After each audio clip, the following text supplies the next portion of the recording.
Hey guys. Well, I do apologise for the decided to go out and do some Christmas shopping and spent the last hour stuck in traffic.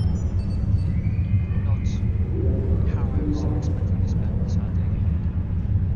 So I do apologise. We have a diplomatic mission for you. I was going to cover the USS Azura mission involving at least two different fleet members of different classes to show how all three different class of character can interact in a single mission. Unfortunately, there won't be currently both fleet members Transport technician to room 46. what I'm going to do is instead, if I can't select that mission, is I'm going to jump character and then I'm going to do a walkthrough on the duty officers. Because to be fair, I'm pretty sure the duty officers are going to take an entire episode.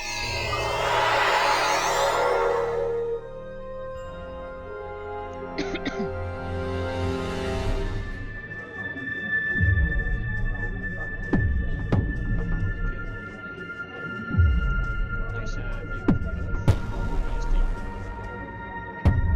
For those of you who played during the pandemic, you may remember seeing three public medical transports in orbit, which I thought was a funny little nod to the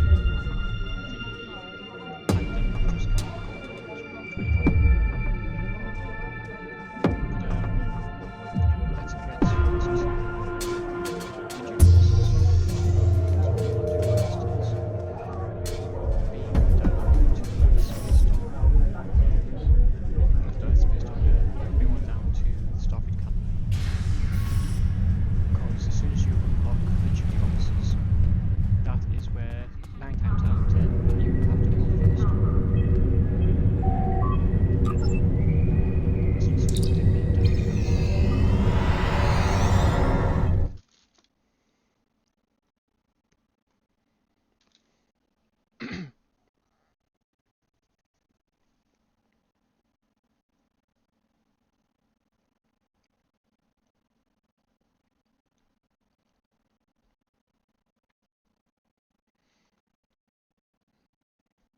Any second now.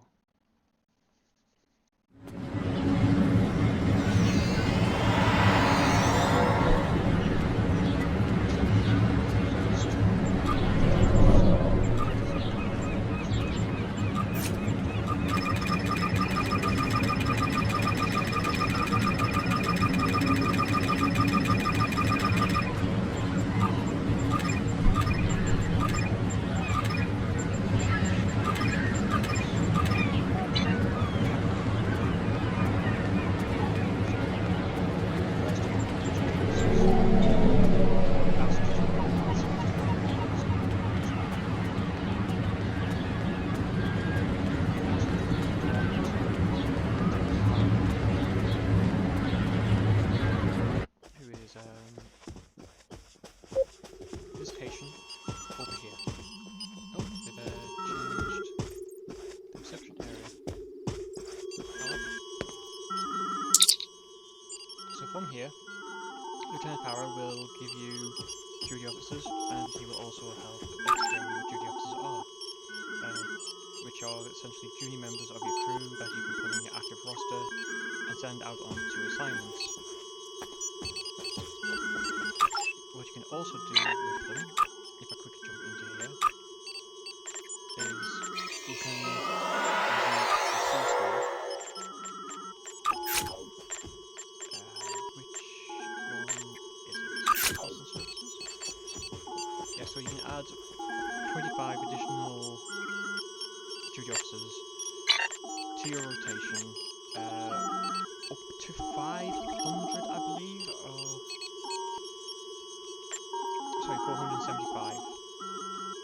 I don't think I can go any higher than that, I'm not sure, I'll have to double check. You have the cargo hold, which is the provisions, which you get from ESD, Riser, Starbase Sierra, K7, Drozana, everywhere where you can go where there's a large player gathering. There's usually stores where you can purchase these. Certain ones, such as the shape-shifting rockets seen in DS9, Jevonite again, to bet all 5 of these are DS9 related. Jevonite, Tula berries, which are Water's favourite food, Fersian Napada leaves, and the Veterit incense.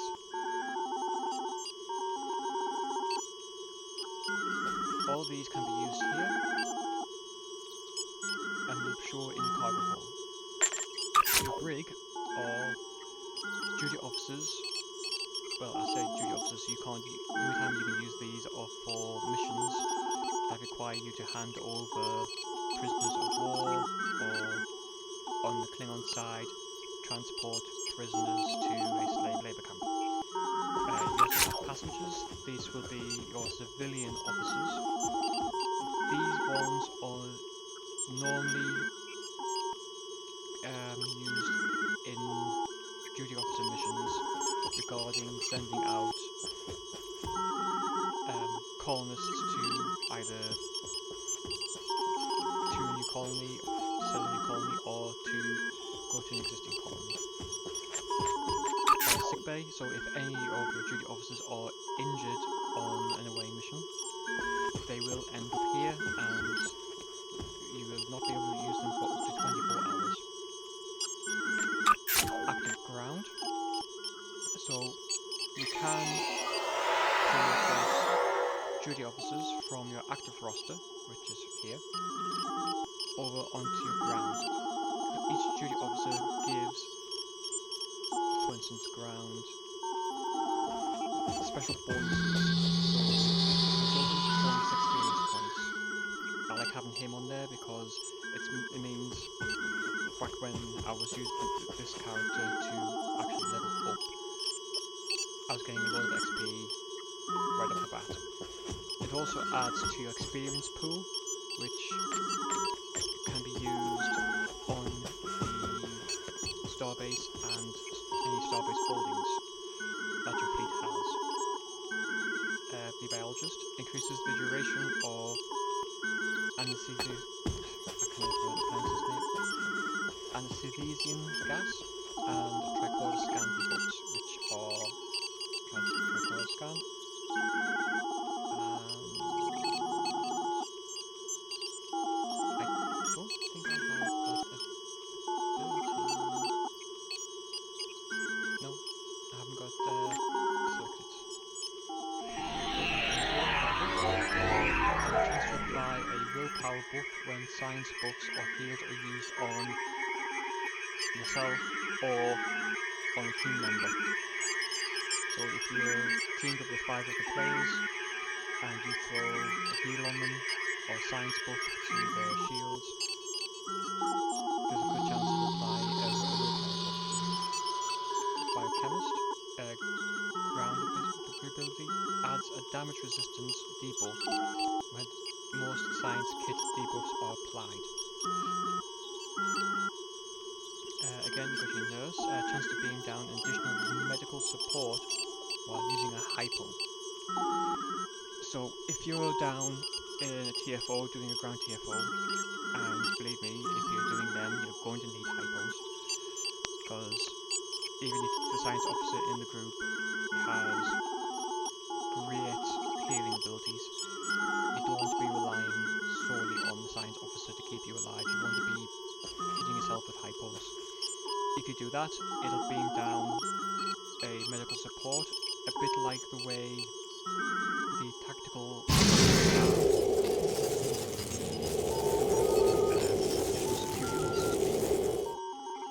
the support officer will beam in, help heal you, help heal others on your party, but they will eventually beam up. Doctor,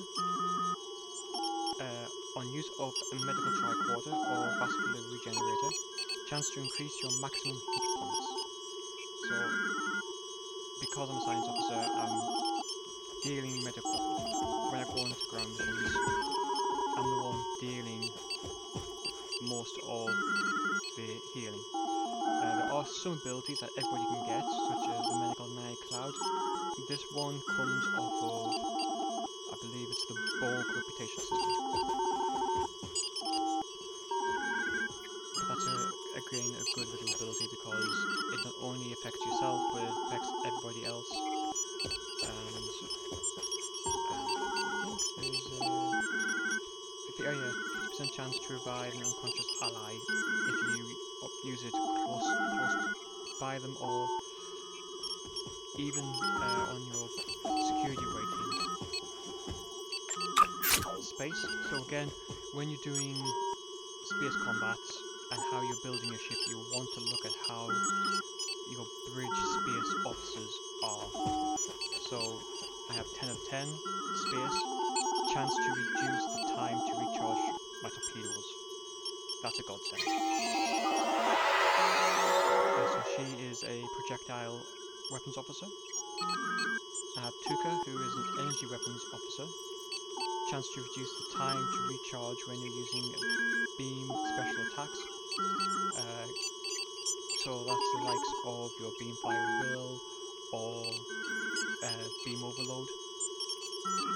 She also has a ground and space buff, increased damage versus Alachi ships. Again, for the most part of my level, 9 times out of 10, most of the dailies I'm going to be doing are going to be up against Alachi for some bizarre reason at this moment. Another energy weapons officer, chance for striking crits, chance to buff on firing energy weapons. So again, she's adding additional crit chances to my weapons, even if I've already got critical hit and critical damage on my beam weapons or on my torpedoes. With her being an energy weapons officer, any beam weapons that have crit, she's going to add additional crits to them. Warp core engineer, space, shield damage resistance to self while using extend shields.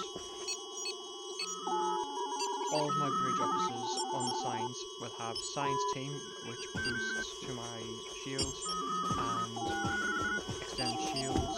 Again, it's going to be boosting the resistance to my shields, which is a great little feature. Just makes your shields that little bit more tanky. Another engineering officer, snare rep, sensor officer. Debuff targets offensive damage with sensor scan. So, on science ships, I can't remember if tactical engineering gets them, but you can do a sensor scan on a target. When the game first launched, you could only do it if the target was in front of you, which was stupid, but they have since rectified that, where even if your ports side to them, or if they're behind you, you can still sensor scan them.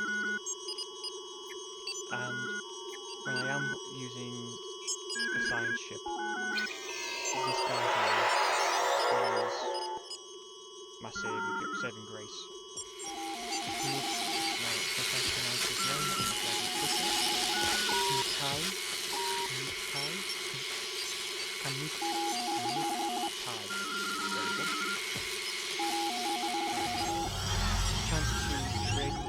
Aftershocks of gravity well.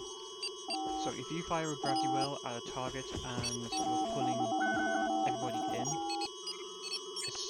before it comes off cooldown and before it despawns, there's a chance that it'll generate another gravity well, possibly even 2. So that little ability that he does is great. But each and every officer conforms to either space and ground. So as soon as you get them, it's nice to go through and see exactly what you're getting. Some bridge officers, some of the Doff officers are great for the R&D system. There are certain items on the R&D, such as the Aegis set. You need to have a particular bridge officer in order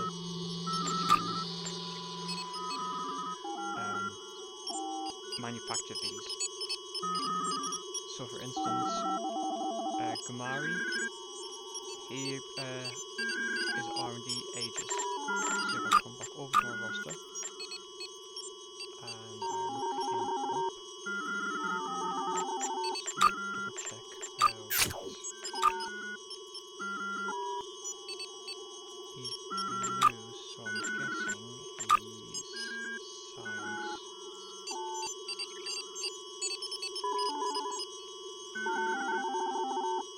Yellow background, blue.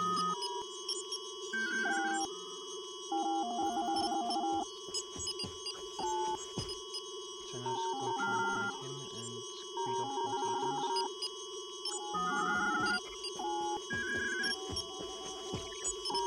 Because research labs, scientists, again, are going to be good. Let's try and find botanist, geologist, research lab. Where is that little Freddy? Where has he gone? There he is. So if you click onto here, bring up Ferengi, gender, specialization, R&D school, Aegis. You need to have, if you want to craft the Aegis sets, you need to have that R&D school on him. For instance, if I come into one of the other research labs, they don't have that special, they don't have the R&D school, so you've got to really look for these guys. Research lab grants 15% chance to reduce the cooldown on bridge officer and captain shield heal powers by 15%. So if I put him on active space, he's going to be great. But because he is an R&D only officer, I don't want to keep him on my active space or on active ground. Because if anybody in my fleet wants the Aegis set, I have the ability to craft it for them. Go back into the roster. But you've got two, I think it's two different versions of tactical. So let's just go all the way down. So I mean, you don't always have to have Federation citizens. Some you get, like Law for instance, you get this guy when you complete, I think it's when you complete the entire Nimbus storyline, and believe me, I despise that. It's not one of the best storylines if you ask me. Could have been better, but could have been a lot worse as well. Again, Tholians, so increased damage to Tholians, increased damage versus Borg. You just got to go through and make sure that you give each of your bridge officers a good read when you're wanting to apply them to ground or to space. And they all have their own little traits, so aggression, honourable, resilient, stubborn, cunning, teamwork, telepathy, aggression, resolve, unruly, efficient, eidetic memory, logical, resolve. These all go towards helping you with your visual solutions. So if I could over to here. So when you first unlock the judge officers, because this will will be grayed out up until a certain point once you unlock them. I think it's level 10.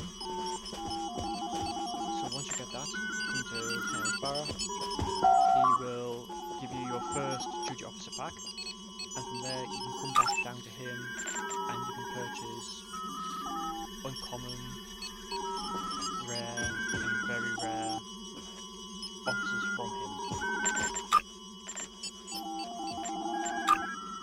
So, and you can only buy them once, unfortunately. Though, if I go back into my duty officers, back to the roster, you will find that in some cases, when you've opened multiple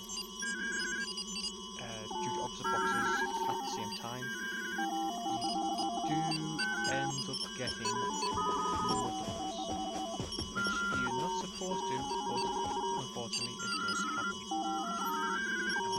Let's see if I can find where it has happened in the past. Most of the time it happens with the common. And to be fair, the common ones, you're going to be throwing them into the disposable fleet holding missions. So you're not going to miss them in the slightest. But Lieutenant Barra isn't the only place you can purchase duty officers. You can purchase them from the fleet starbase if you're in a fleet. Another thing you can do with Lieutenant Barra is how can you recruit special duty officers?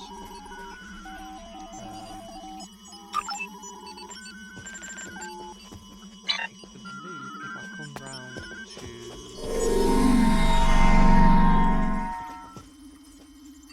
personnel officer, you can request general recruitment, which takes up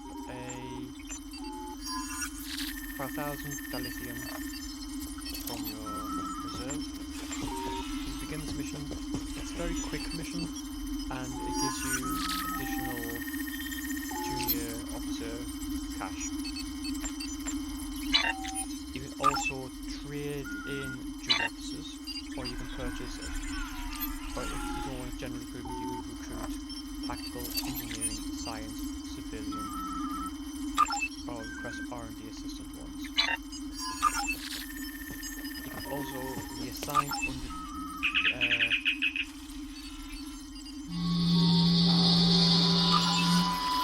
underperforming duty officers. So commons, you can reassign them, and I think normally you get either a common or an uncommon back reassigned, so you get rid of a few of them and you'll get a special duty officer back. So you can do either common, uncommon, and the rare only.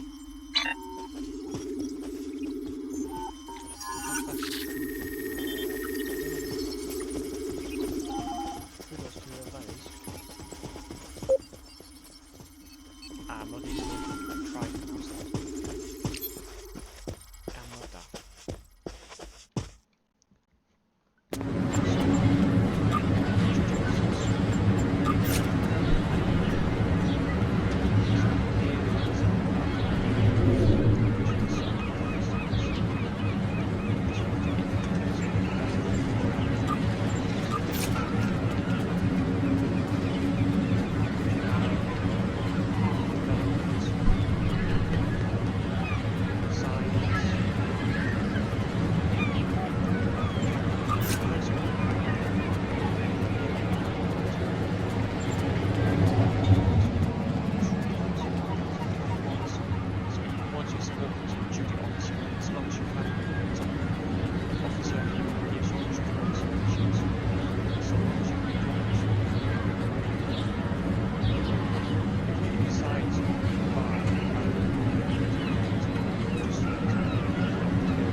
if you get to the point where you have more Starfleet welcomes its allies from the Romulan Republic to Earth space dock. i.e. prisoners of war or people you've arrested. If you come to operations where Admiral Quint officers come down to this location here,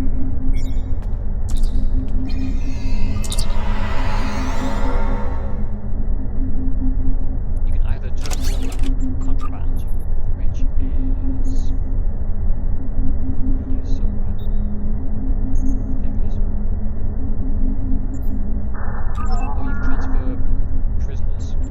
The shuttle to Saturn will leave at 0830 hours. If you do the Dominion mission, if I quickly just look that mission up. So it's not that important. Condition green is in effect. Empersa, the homeworld of the Founders, is under attack by the Herc. This is our darkest hour. No, it's not that one.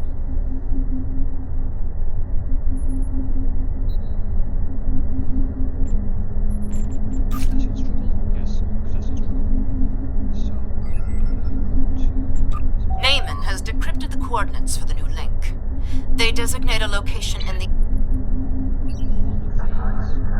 of these The True Way has stolen an orb the Obsidian Order failed to return. On sensors. You have recovered the Orb of Possibilities from Gulk. one of these gives you a The pad you discovered on Gulkar Deck revealed the... as a mission reward, which is this one here, defeated changeling. The only way to take it out of your inventory or out of your cargo hold is to hand it in at this security officer or another security officer on another Starfleet Starbucks. You get 200 refined ore as payment for that. For some reason,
any time now. Dun dun dun dun dun dun dun dun dun dun dun dun dun.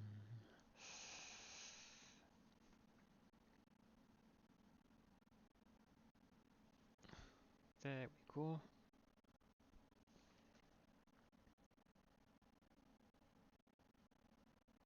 And of course, it's going to freeze right on 97.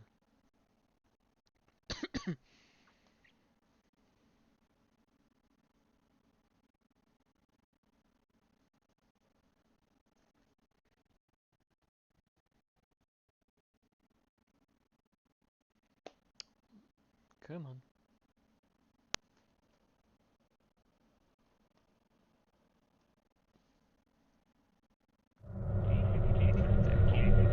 So, once you're in space, if you come down to this drop-down box under the minimap, visit your starship bridge. It's going to now transition to the bridge of my starship. And to be fair, I can't remember which one I assigned to this ship. So this should be interesting.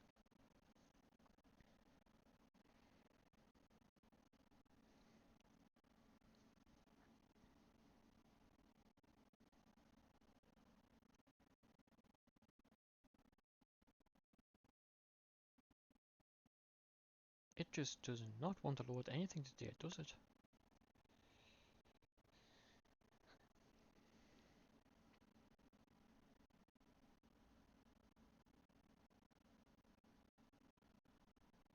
There we go.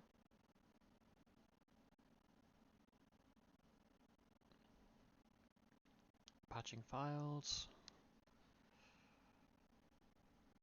It's been a while since I've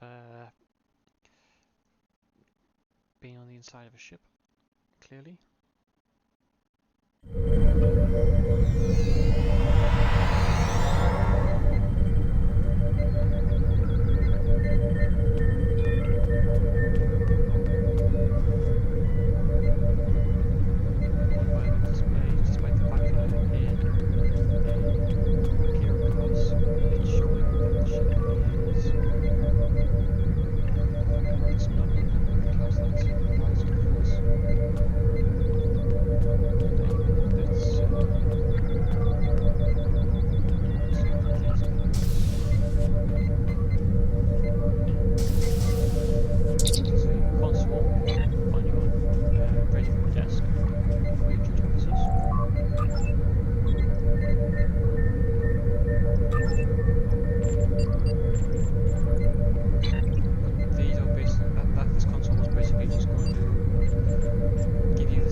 this engineering room off of the Enterprise E Sovereign class, first seen in First Contact. There are a number of engineering officers in here you can speak to, so you can assemble ship batteries, ship repair consoles, components, assemble prototypes. If you do some of the trading duty officer missions give you schematics for different energy and torpedo deployable turrets. If you get them, you can come down to this engineer and you can assemble either a heavy anti-proton turret or torpedo turret. Do I have any in my... Yep. So, for instance, these prototype plans, you can only get them from duty officer missions. And then you can craft them into deployable turrets that you can, or platforms that you can use in space combat. So I've got a plasma turret, shuttle turret, and tetra turret. So I'm just going to craft, for demonstration's sakes, a disruptor turret. So this is going to take from me one contraband, which you get from development. It's going to take astrometric probe, self-sealing stem bolts, shield generators, some R&D Z particles, as well as the plan itself. And it's going to use these duty officers to craft it.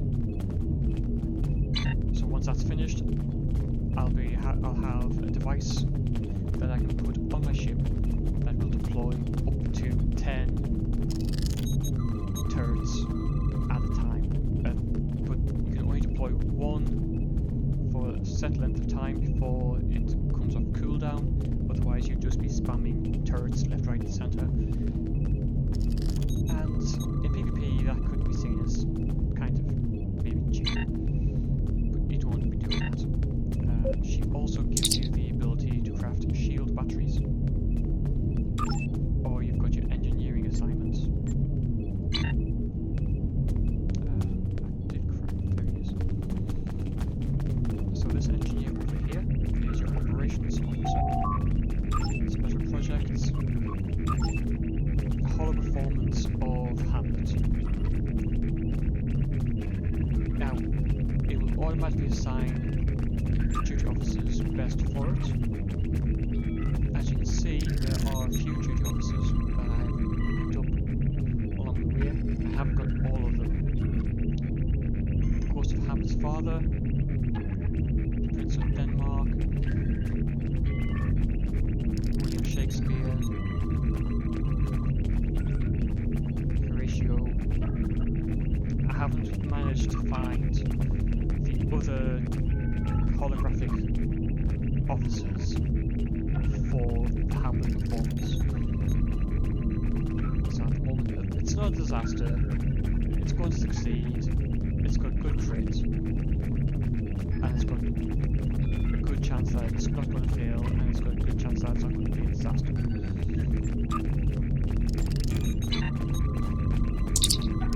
Current operational issues. Now this is the one I look for the most. So,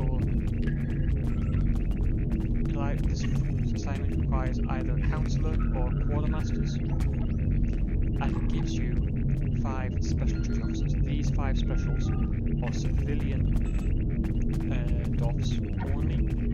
They are colonists. They are then used on this one here. Relocate colonists to Federation borders. So I'm going to use that one straight away.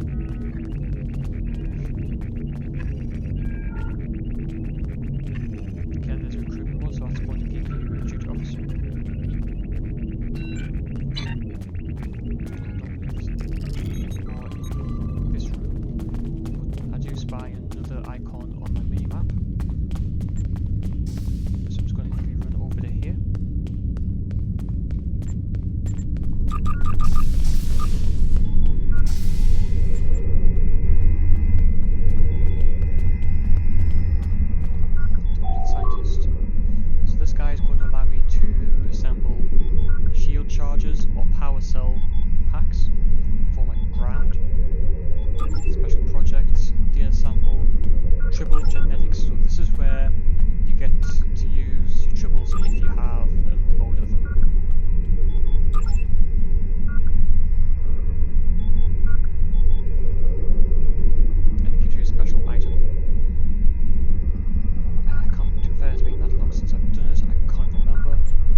back when this game was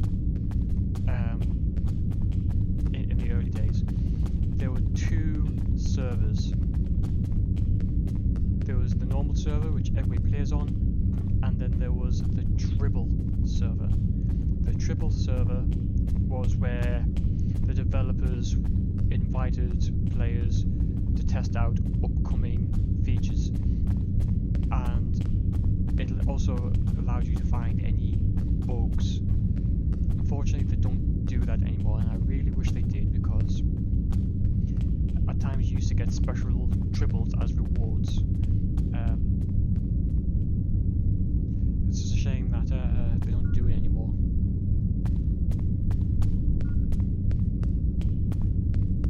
So I'm just going to run across here because I think this is the transporter. It is indeed. There are some places you can only get particular items, so I will be showing that in a second.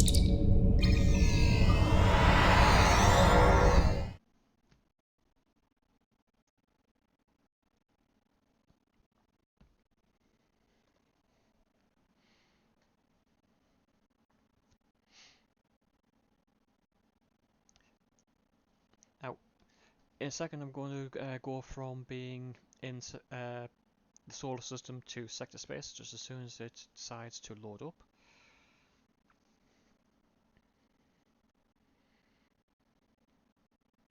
When it's truly ready.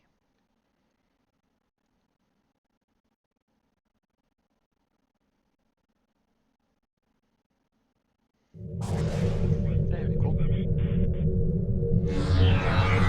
Transition into sector space. So we're going to see another loading screen.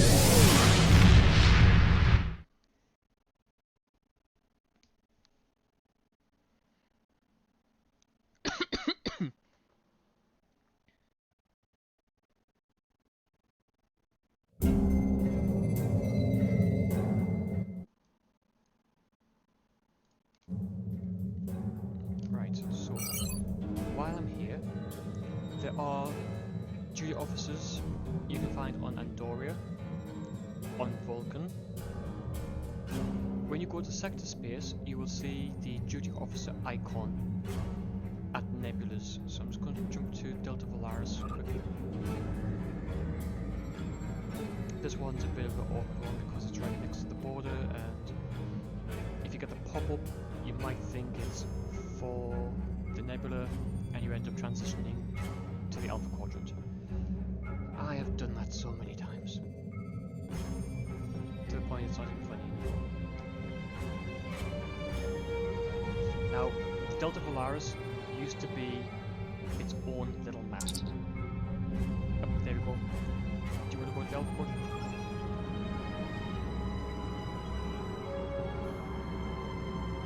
So, after coming into here, we now have a load of other duty officer missions. These will be giving you your colonial and your recruitment XPs. And military. Just going to quickly jump.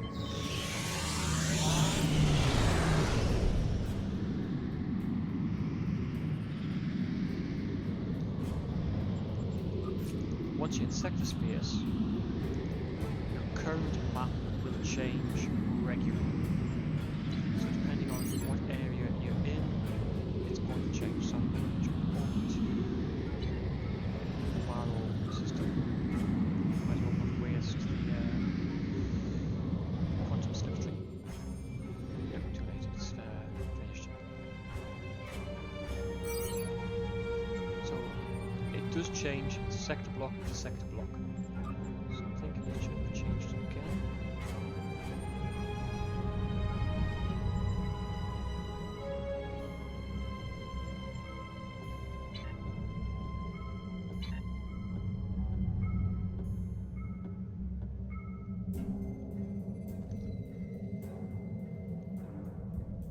As you can see, there's another nebula or cluster. Which one is that again? That is the Arcanus arm.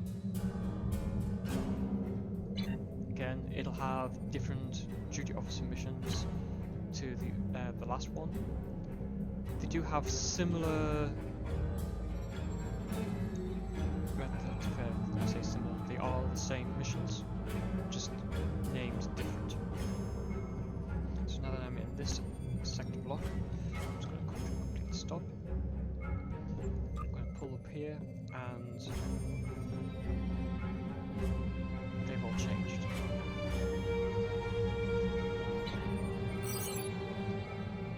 If you go to the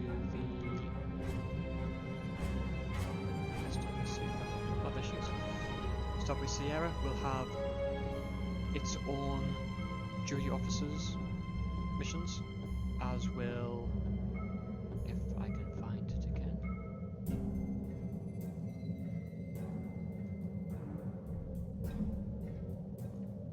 K7, Rosanna Station. What I'm going to do now is I'm going to jump over to Deep Space Nine.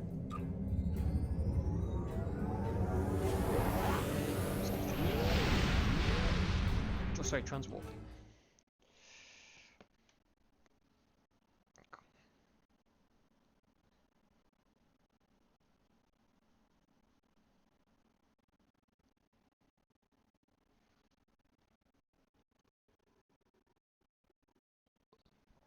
What I thinks about it.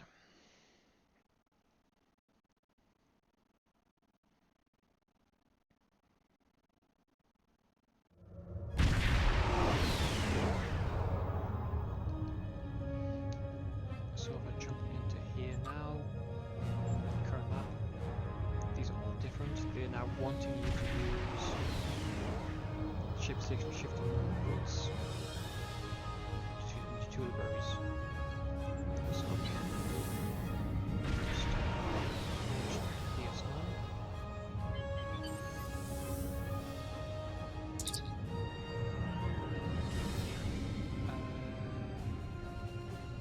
I want the dock because there is going to the docking bay is closer to the duty officer mission vendor that I want to be.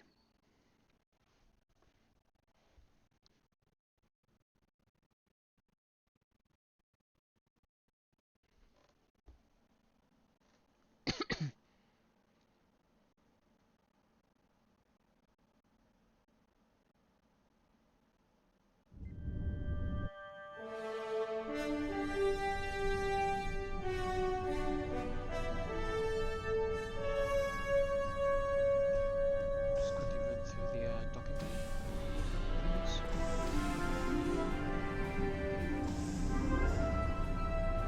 Right, so I'm going this way.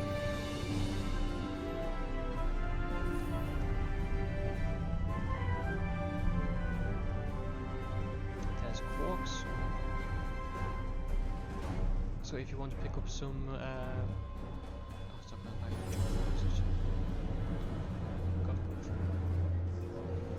so talk to Quark. What can I get? You can buy foods and drinks which can be used for the duty officers, or if you want, you can consume them yourself.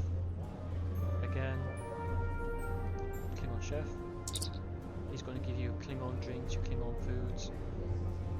Come the winter event, you're going to be wanting to find all these foods and drinks, especially if you're doing Neelix's holiday duty officer missions, where you will find special culinary recipes in the event tier 4. Once you've done that, you get a specific recipe. It's random. You go to Neelix, he tells you what ingredients he needs. They will be found on the map, but he will also ask for particular drinks or foods to be used, in which case you're going to have to come to the likes of Deep Space Nine or to Rosanna to find those specific items. It's a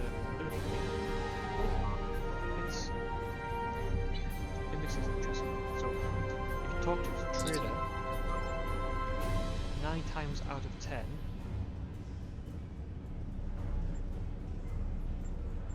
you can barter gold pressed platinum for some additional common infantry items. But if you come down to here, these are the ones you're wanting. Haggle for Bajoran incense, haggle for Napata leaves, Jevonite, Tulaberries. 9 times out of 10, you will find these on him.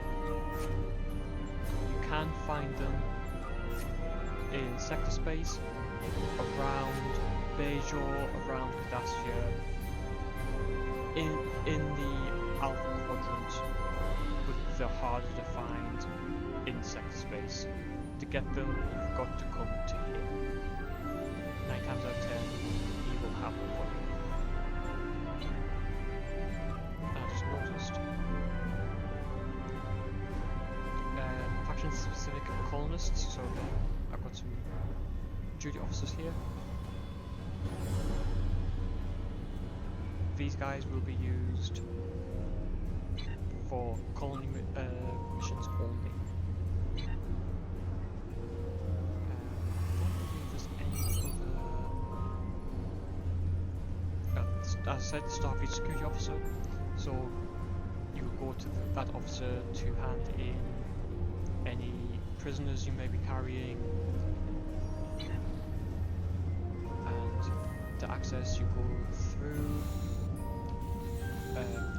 you know these beside Quark's office, Quark's ordered office,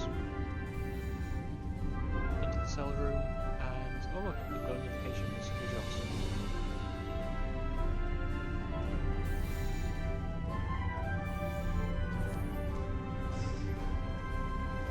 So now I'm going to beam up again.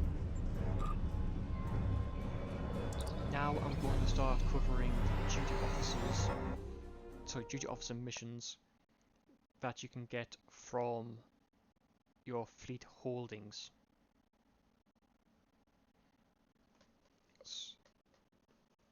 So I'm just going to go back to my ship, if it lets me.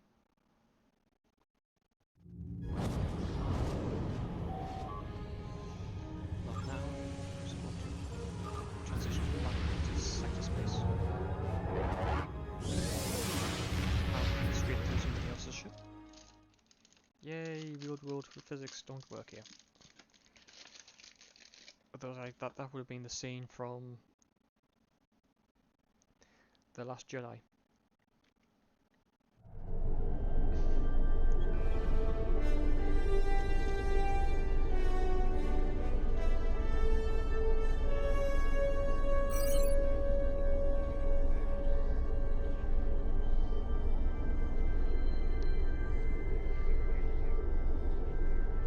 Again, on the sector map, you have the Rolo Nebula, the Zenas Nebula, sorry, expands, and the Tracker Nebula. Again, go to these missions, sorry, these points for duty officer missions. I'm going to travel to the dilithium mine fleet holding.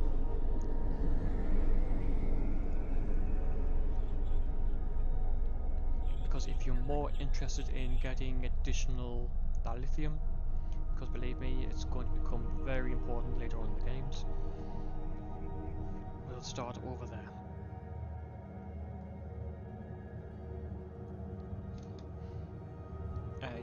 For more dilithium, you want to be going to the Vulgata Nebula dilithium mine as well, but there's no duty officer missions there.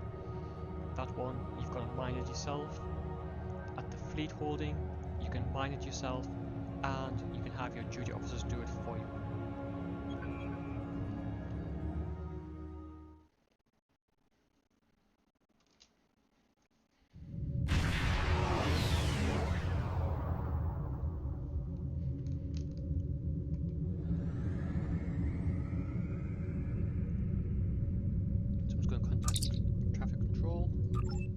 beam to the surface. While I'm beaming down, I'm just going to quickly pour myself a drink. And of course, I'm beaming in exactly as the starting port.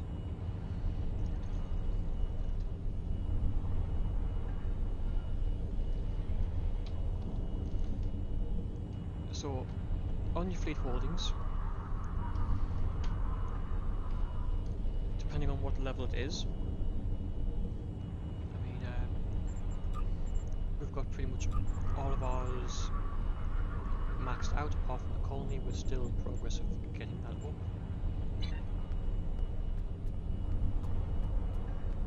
The more each level you unlock, the more you unlock in here.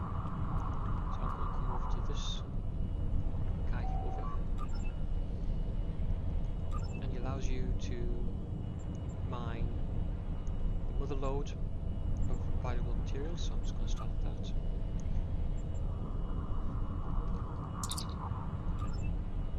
Mine dilithium, so I'm going to get another 500 raw dilithium here, and refine an additional 500. So in total, in a day, you can refine up to 9,500 dilithium. And just give myself 5 more units. I'm going to stroke the dilithium drum.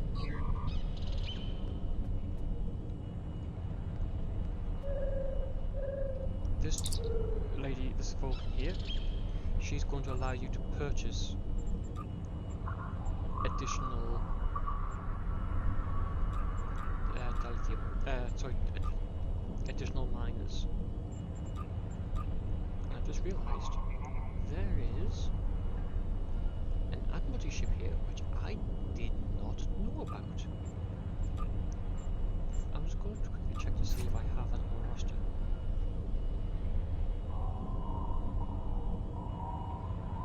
I have Quark's Dream. And do I have two? I found a ship I don't have. I'm too far off getting it. Right, I've just discovered something new. You can also buy an Admiralty ship from here. So that's recently been added. Didn't know about that. But yep, you can get additional miners from her. You can either purchase Ferengi miners, Iridian miners, some in-game lore. Iridians and Ferengis are biologically distant cousins, and of course you've got your Horters from the original series. Damn it, Jim, I'm a doctor, not a bricklayer.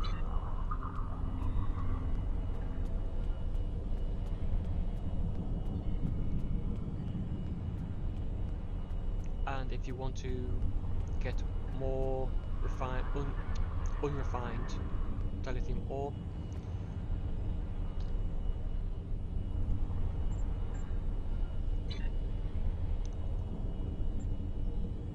I think I must activate as soon as I walk through.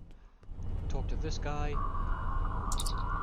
He'll give you 3 missions: mine impure dilithium, rich dilithium, or pure dilithium. And it'll be all over the map.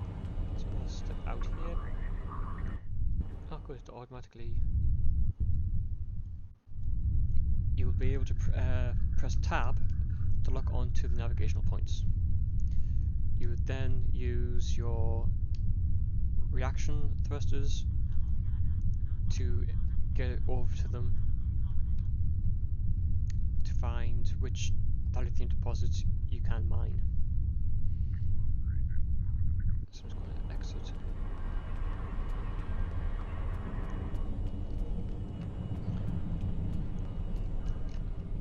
This guy over here sells you your warp cores and your singularity cores if you're interested in that.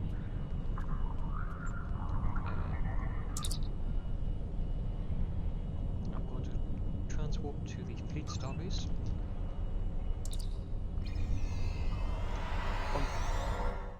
everywhere that you can go, planet-wise, such as Riser, Sierra 39, Drozana, K7, Deep Space Nine, New Romulus, you will find duty officer requisition duty officers. Try saying that 10 times fast. So these guys will sell you unique officers.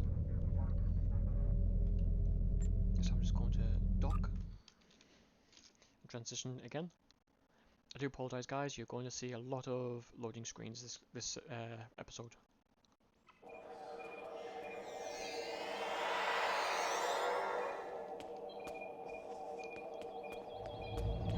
So what I'm going to do is I'm going to run straight across.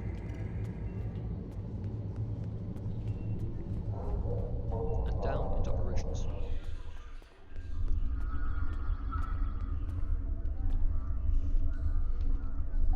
Now this officer here is going to allow you to purchase fleet officers only using fleet credits. I'm not gonna lie, if you're new to a fleet or if you're in a new fleet and you require duty officers to donate to the missions, you will use this guy a lot, because you can either purchase common quality, which will randomly give you either science, engineering, or tactical officers. You can purchase uncommon engineering, uncommon science, uncommon tacticals. Sorry, common tactical. And it's the common ones you're going to want. Case in point, science and medical duty officers requires 26. So what I'm going to do is I'm going to come over to here, purchase 26, and I have 26 boxes of common science officers in my inventory. So I'm just going to quickly open them. Now if you watch to the left, you will most likely at some point see duplicates start to spawn in. And just to prove me wrong, it hasn't. So I will now come over to the Fleet Starbase, select all of the common science officers, okay, and this is a good way to get rid of any common officers that you really don't want to have on your roster.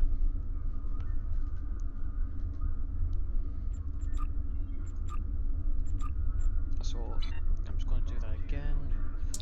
Once you donate to the fleet, you do not get them back. So like I said, it's a good way to get rid of any common ones you don't want. So I'm just going to purchase another 26 of each. Excuse me.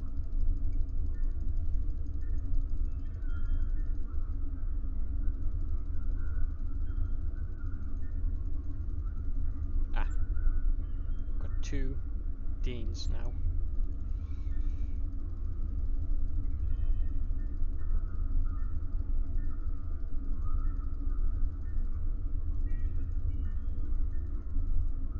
Of her.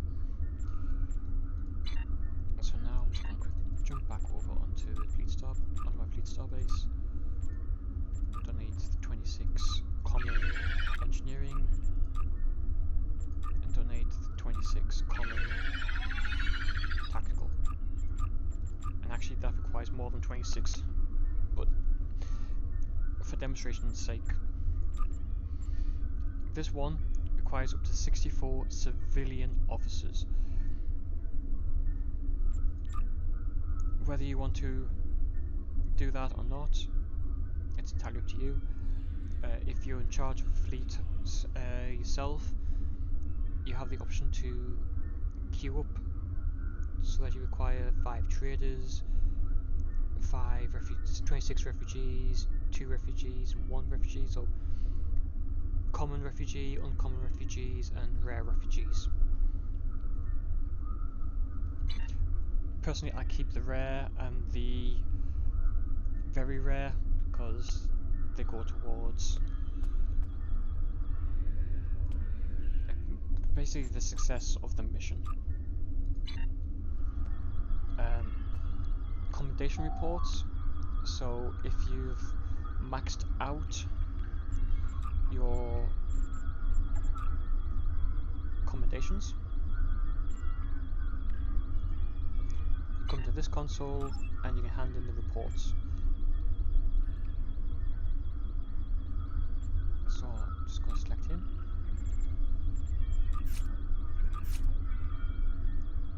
So where has that gone?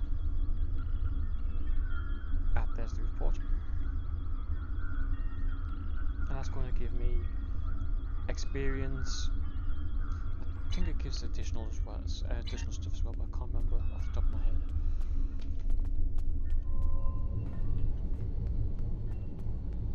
If you're on the fleet starbase and you don't want to waste time, before I do anything else, I'm just going to run up to here.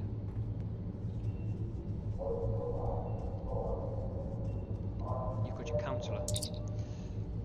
So just like on your starship, you will find your medical, your counsellor, operations, science, engineering, tactical, and security all here on the starbase. And I will always love that. So if I run over to this turbo lift here, I'm going to drop down to the tactical. There's only one room for the tactical, which is efficient.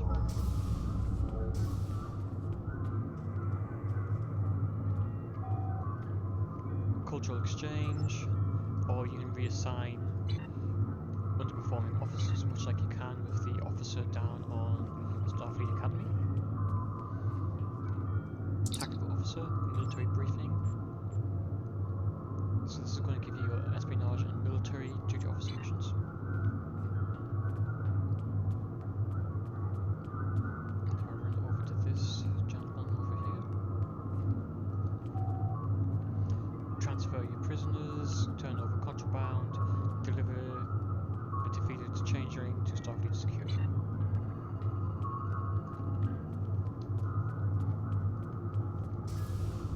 So I'll quickly nip down to the next floor.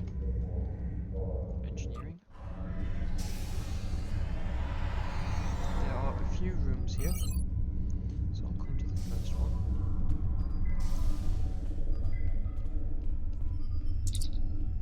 Cultural exchange, reassign underperforming officers. Run over to here, operation officer. You got your special projects, or you got your current operational. So because I opened the box with 3 colonists in, it's now going to show that I've got 3, but I'm missing 2.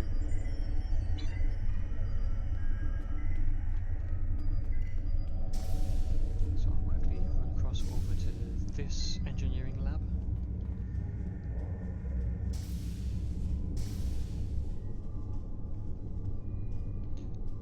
I got that totally wrong.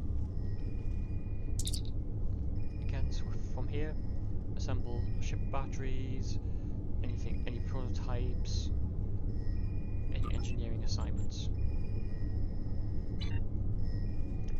So basically, if it's on your starbase, sorry, not on your starbase, if it's on your starship, you can find those officers here on the fleet holdings as well. So if you're meeting up with fleet mates and you realise, oh, I need to craft some hypersprays, and you don't want to go to your ship interior, just come down to one of these.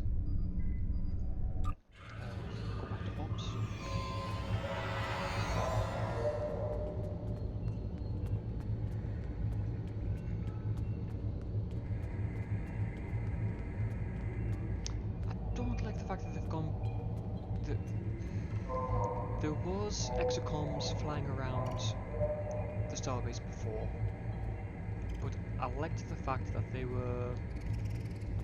looked like a more up-to-date version of the exocom rather than the ones you see in in Next Generation.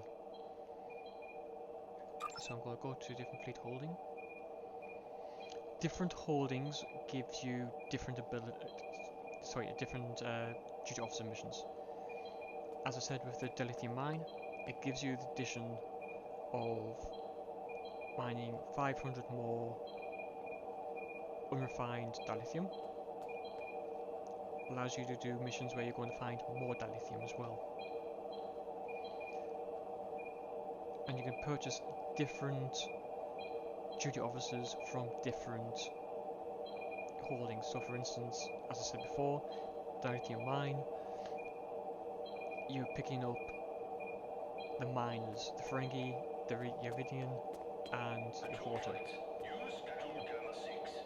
And, as I now discovered, an Admiralty ship. So, for argument's sake, I'm going to go to the other ones just to see if there's any additional Admiralty ships that I don't have.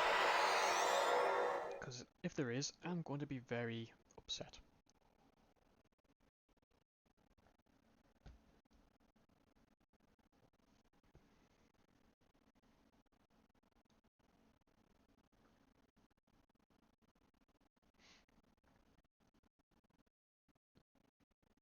But depending on what you're wanting and what you're needing, you do have to go to the different holdings, the different star bases. Case in point, with the Ferengi trader on Deep Space Nine, if you want to haggle for Tula berries, the incense, the Jevonite, the Nepal leaves, shapeshifting lockets, either go directly to him, because 9 times out of 10 he will have them, or go to the Alpha Quadrant sector block, and you will eventually find. Now,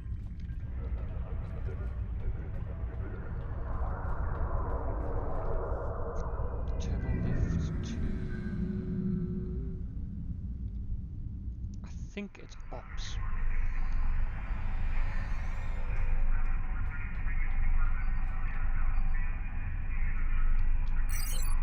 Hey, I was wrong. Down to the lobby.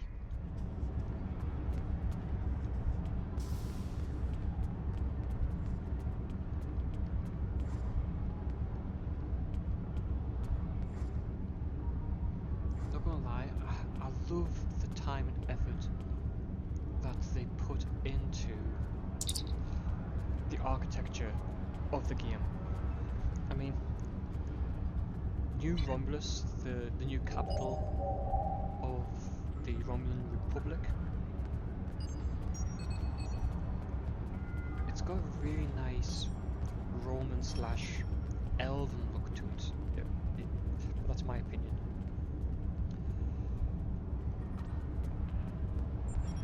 Now, I think there are duty officers.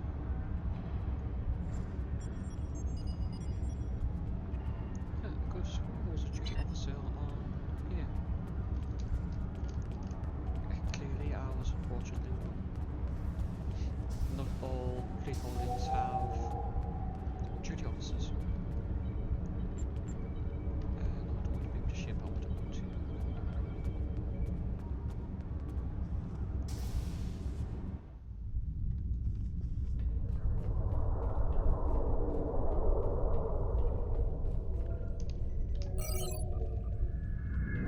consumables, ground equipment.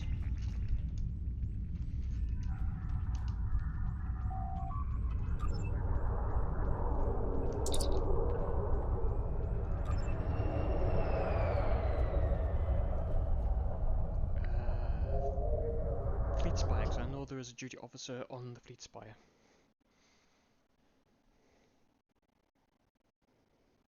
Hey Joshua. I'm just explaining in this episode the ins and outs of duty officers, where to find certain missions, where you can purchase duty officers, where you can trade duty officers. So for instance, on the Spire, I'm just going to run up to this lady here. So here you can purchase. Okay, so it's turning out that you can get Admiralty ships now from the duty officer vendors. Brilliant, so I've now discovered something new. So it looks like that's a Voth ship. But this girl gives you the Voth duty officers. So on the dilithium mine. Oh yeah, I've just done the starbase. So on the Spire, much like with the dilithium mine, there was the Ferengi miners, the Iridian miners, and the Horta miners. On the Spire, you've got your Voth.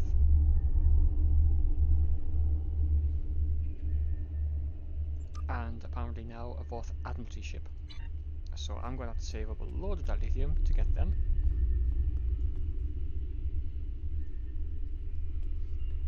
I do think this is a cool little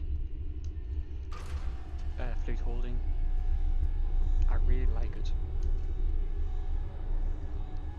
But I'm going to quickly change to another one. I don't like a Kia 13, so I'm not sure if there are duty officers to purchase over there, because since we finished it, I haven't actually been over to it.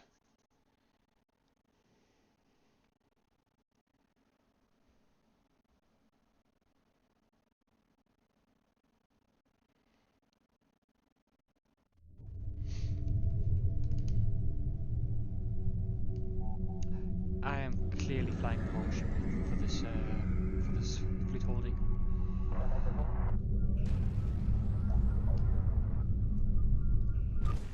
Let's just dock. Sweet.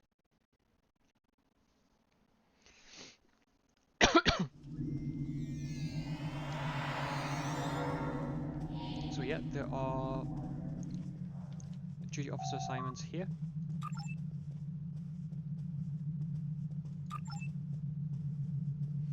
Extract Draconis system materials.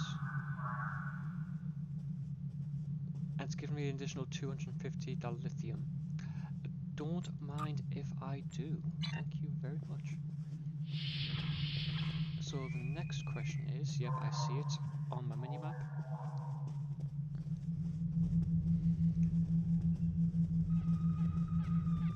Run over to here. And there you are. I just clicked exit instead of... Ah, she's got an Admiralty ship as well. Okay, so clearly I'm going to have to start saving up my dilithium, because as I've now just discovered, the duty officer vendors now sell Admiralty ships. But again, you've got your ultra rare officers, you've got your very rare officers, your rare, uncommon, special bridge officers. Now I didn't know you could buy special bridge officers from here. Dr. Brown type android engineering bridge officer candidate. Interesting, did not know about that one. And you've got your 23rd century bridge officers.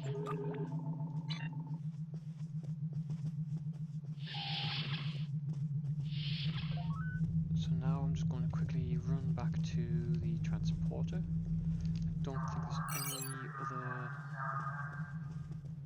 duty officers on here, so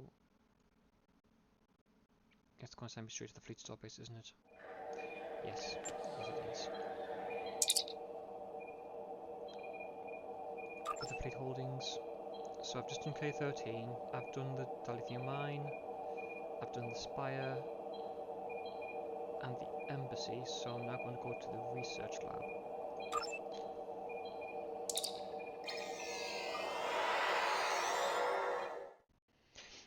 Nice, so that means you can purchase those Admiralty ships without anything to worry about. Look at you, Josh.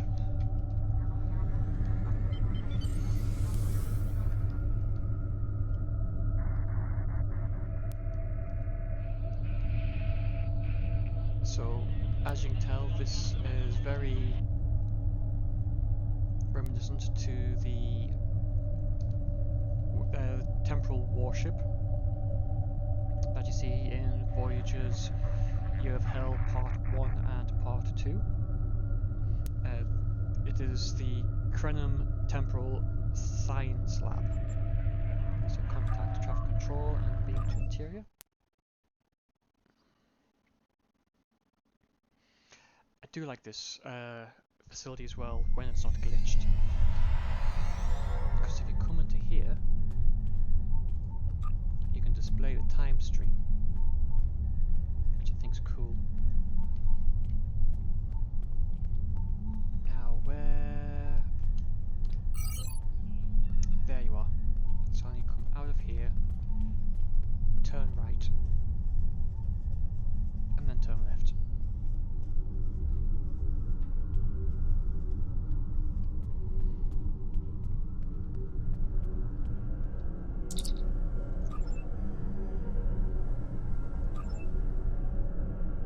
So amplified subspace time manipulation. It's going to give I didn't know that. So this one gives 2000 research XP bonus points to beam. So on the R&D system,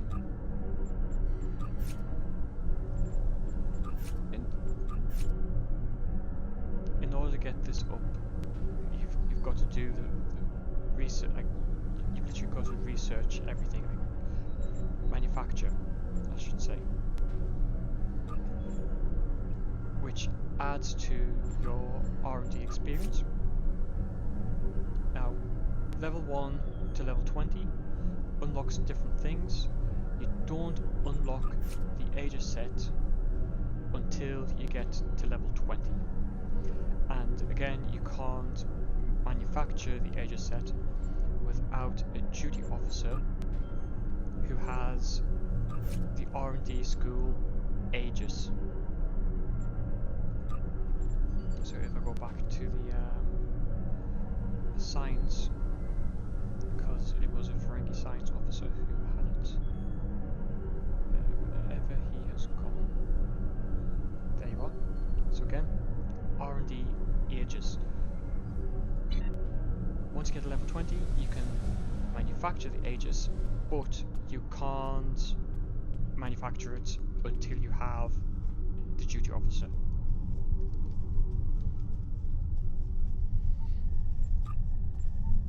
And I'm not going to lie, getting hold of said duty officer is difficult.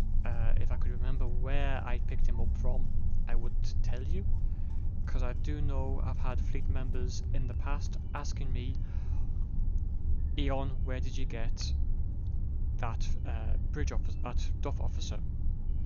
And for the life of me, I cannot remember where I actually got him from.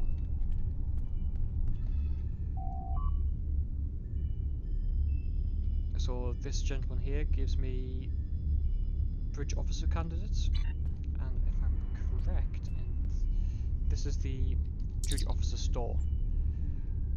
Again, an Admiralt ship.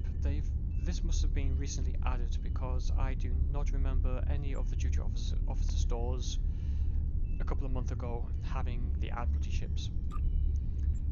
But if you go to the Krenim duty officers, you have your very rare duty officers, or you can purchase your common, so your uncommon, your rare, and your very rare random selection.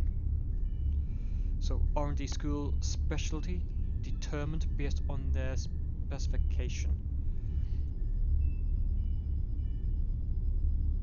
So these guys, although it's going to be random, they're going to give you the option, sorry, the chance of getting R&D Aegis School Aegis.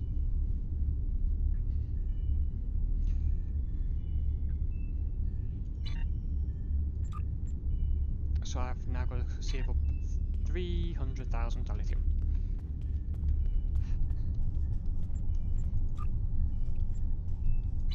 Right, and lastly I'm going to contact control.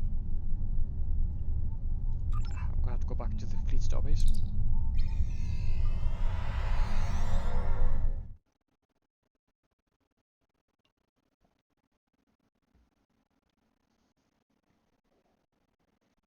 If it lets me.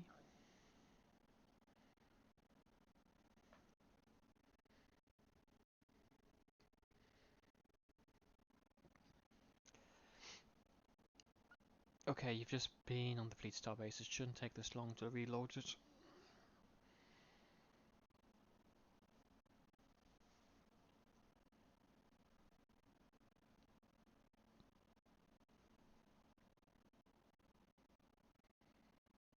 There we go.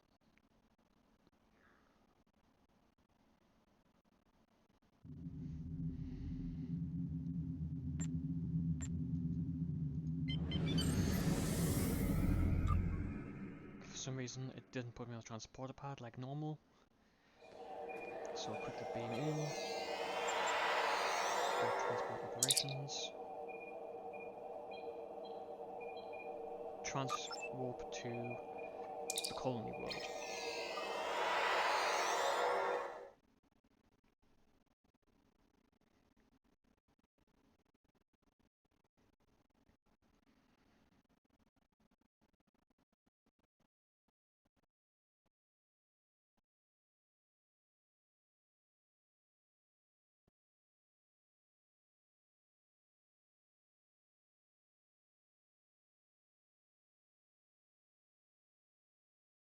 Now the colony world's an interesting one.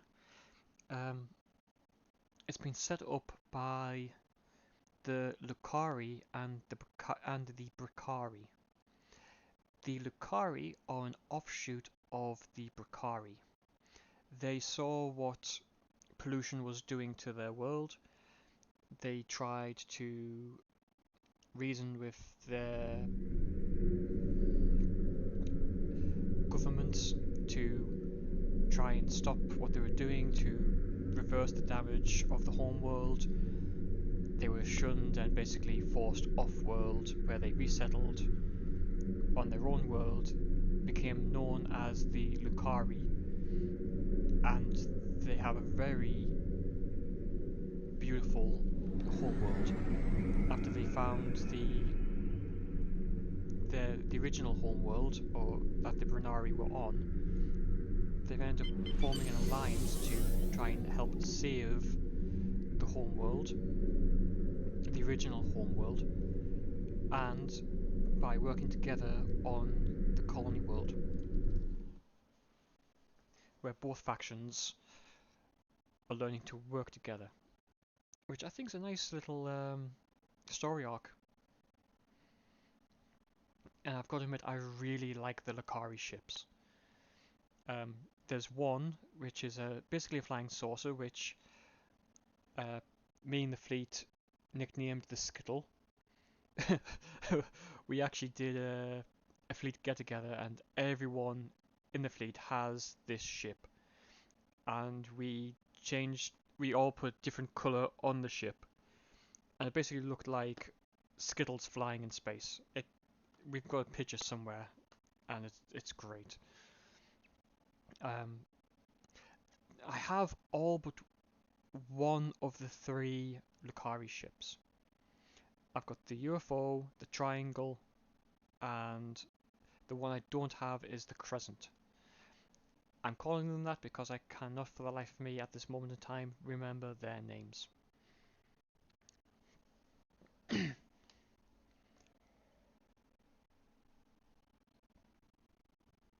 Now, I will warn you, our colony world is not yet complete. There's still 1 or 2 full. So as you can see, there is still construction in progress. So, if I remember correctly, I go to the second floor. I'm saying second floor for those of you who are American. For those of us who are British, this would be the first floor. And they're not here. Around here. Right, so there's one. So your science officer. Again, much like with your officers on your ship and the officers on the fleet starbase, you're going to have assemble shield charge, power cell, special projects, and science assignments.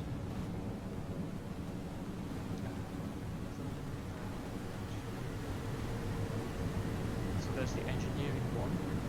So that'll be the likes of your engine batteries, as well as any operations.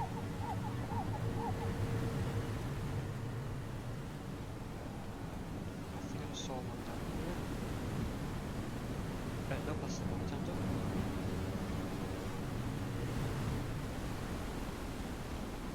Ah, there we are. Tactical. Same missions as you found on your starship and at the fleet starbase. Security. So transfer your prisoner, turn over contraband, deliver defeated changeling.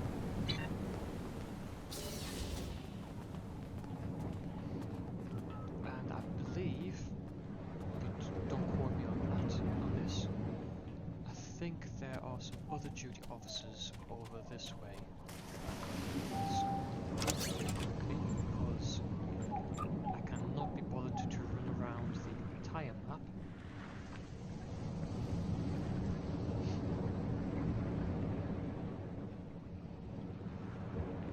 Oh, I didn't. Yes, I did. So, other than on Riser, you can also use your surfing hoverboards on the colony world, which I put back into my bank. So, I am going to have to run over to the other areas. Much to my annoyance, much to my annoyance. So, if I run down this way.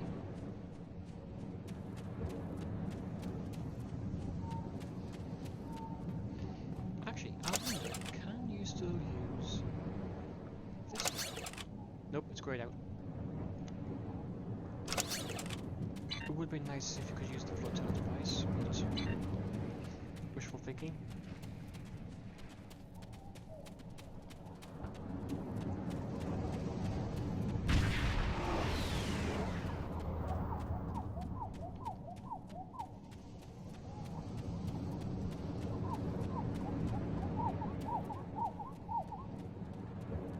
I've got to admit, I like the Lucari architecture as well. It's very nice, I think. Romulan Republic and Lucari architecture I absolutely love. I mean, I love those wind farms they've got. Kinetic and solar all in one.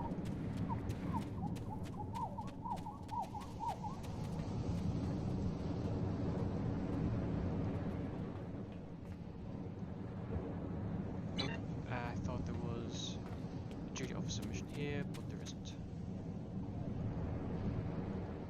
And I've just selected that without.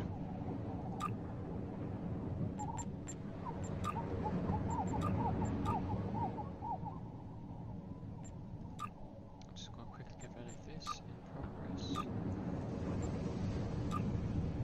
Get shot. There we go. So again, as I said, in the 3 tutorial missions for the Federation, this is going to show you where on the map you need to go for specific missions. So, as you can see, there are currently 3 places I can go to complete this mission.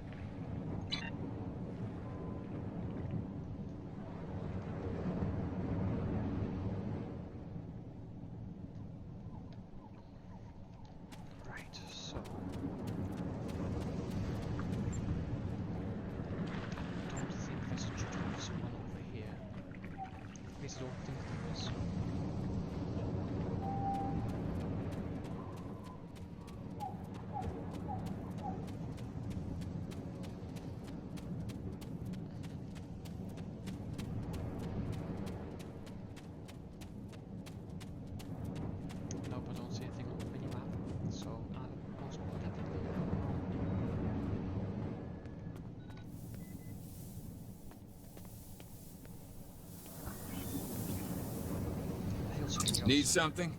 I can clear you for transport, or if you're authorized, I can start an invasion sim. So I'm just going to beam back up to my ship.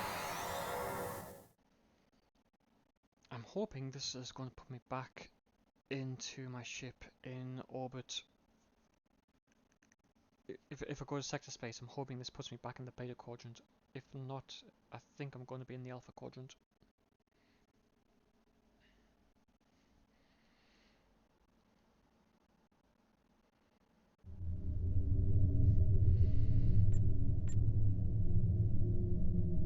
Return to sector space.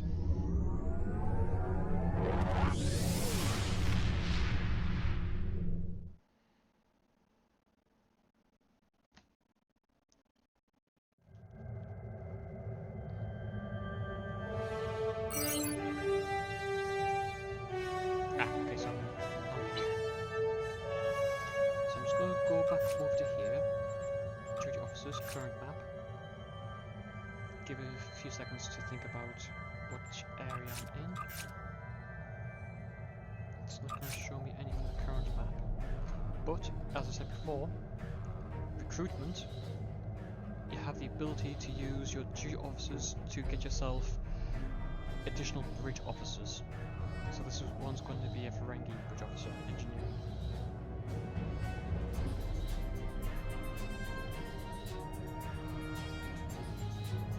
So I'm just going to do that instead. Transform to Horizon. This should put me straight down on Riser because I do have a special device that allows me to transport directly to certain planets. They are used on use, so I am trying to use them sparingly.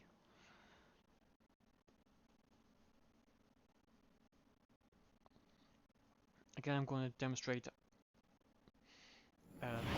different uses for duty officers. As you can see, that was the summer event ship. If any of you have seen the Next Generation pilot episode Farpoint, the ship that this heavy space dwelling creature has the ability to turn into a starship.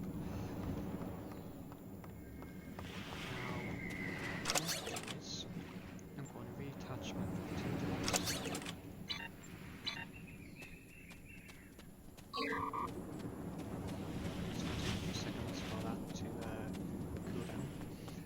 Now, at the start of the episode, I said you need these commodities in order to do duty officer missions. You can replicate them. There are certain places you can go throughout the map where you can purchase the commodities cheaper. And I think it is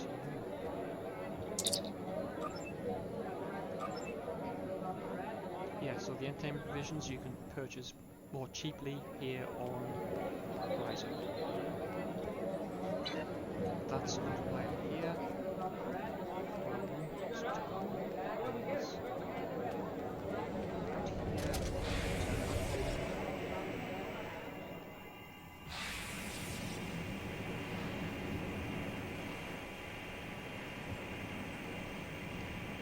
Now, during the Rising event, which is the summer event, you have the opportunity to get some of the Rising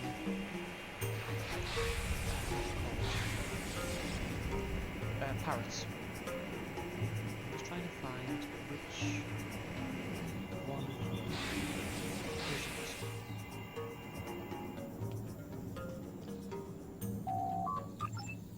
Again, this is another good place to get some of the drinks and foods that will at some point be required for some duty officer assignments. especially if they are one of the chain linked or one of the Christmas recipes from Unix. And should be duty officer. I think it's only available during the event.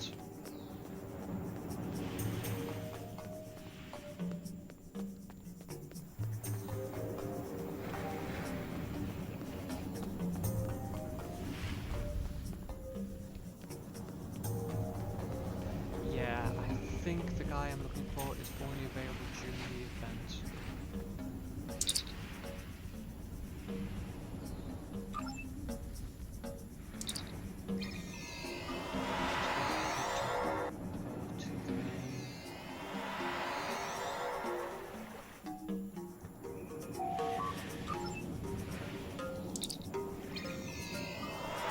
Yes, I just stupidly teleported to the same place I already was.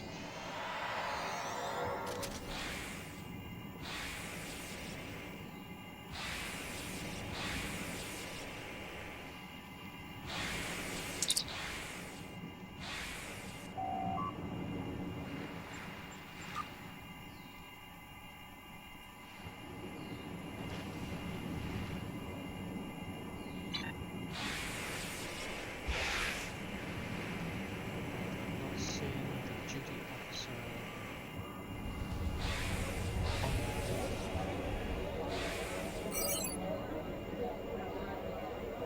So I'm guessing the Parrot duty officer is only available during the summer event. So that kind of looks up that demonstration. So I do apologize, guys.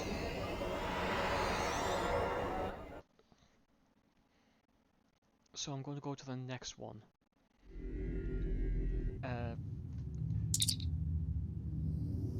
So now system.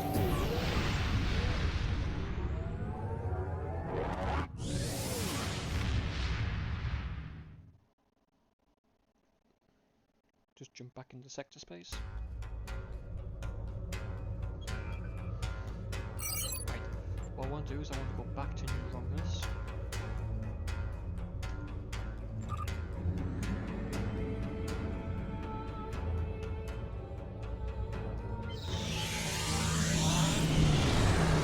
Yes, 6 minutes.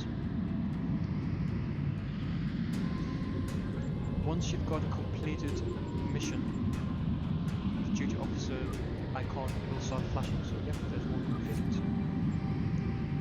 Process unrefined dilithium, so that's the additional 500 from the fleet dilithium mine.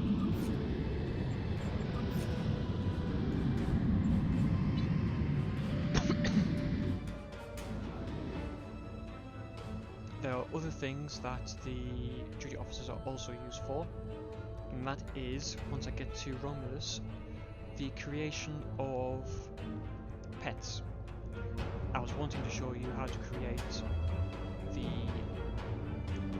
Rise parrots from the summer event, but it wasn't going to allow me because the summer event has ended, so that duty officer mission vendor isn't available. There is another one during the winter event. It's a Romulan who gives you special winter epos. When the winter event starts, I will go over everything for the winter event and how much that patronizing little Romulan can get on your nerves. Q loves all the little creatures, even you.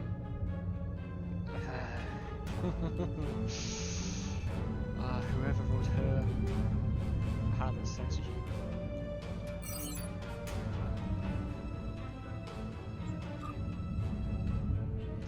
And we're almost there. We are travelling at warp 9.97. If you know your Star Trek lore, warp 10 is pretty much instantaneous travel around the universe, if you believe the episode Threshold from Star Trek Voyager, where Lieutenant Paris breaks the warp 10 barrier and then evolves. Right, so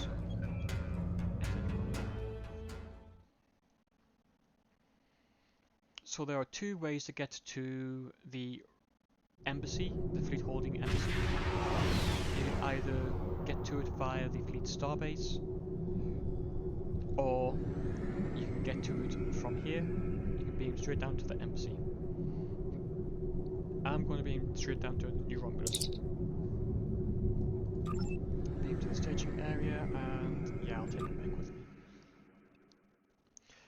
Certain missions will only allow you to take one or two of your security team, of your away team, but 9 times out of 10 you get to take all 4 members.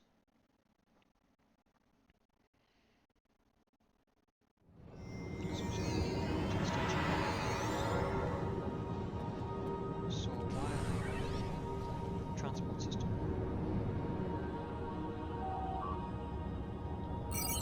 And I want to transport to the Apple fields.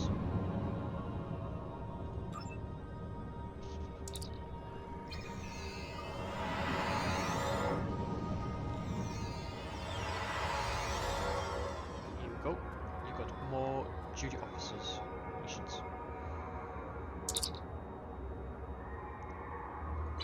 So each one gives you a different epo.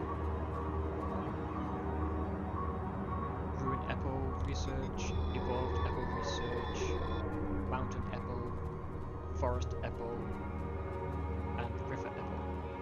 So essentially you talk to this Romulan here. She allows you to go around and tag these adorable little critters that look like guinea pigs with antennas. There are multiple different epos.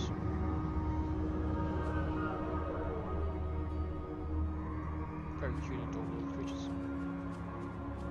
And once you've got enough tags, you then come to one of these vendors.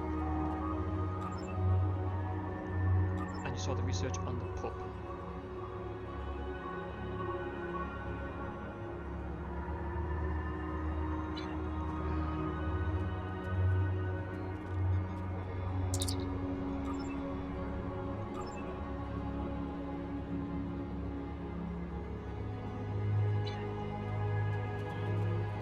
Let's talk to this right now.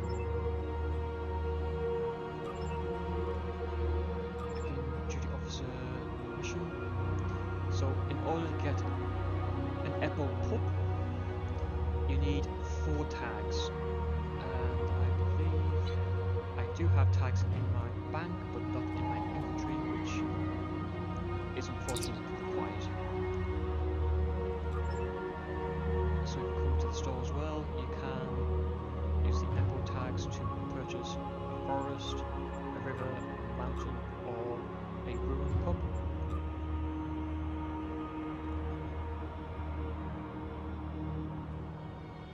Evolve white, evolve black, evolve yellow, evolve purple. So again, you can use the duty officers to craft yourself a pet that will follow you around. But you'd have to do the repeatable mission.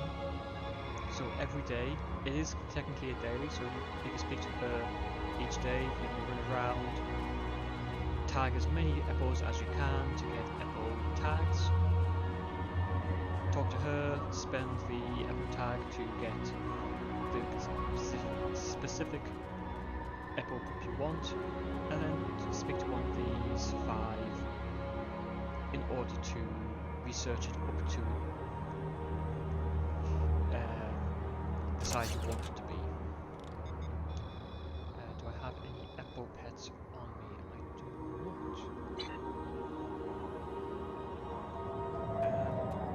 To be fair, it's been that long since I've been on New Romulus. I don't remember if there's any other duty officer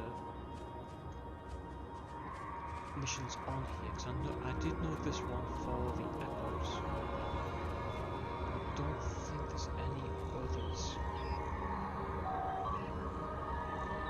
just going to go to each of the different areas just to see if there are any additional duty officer missions.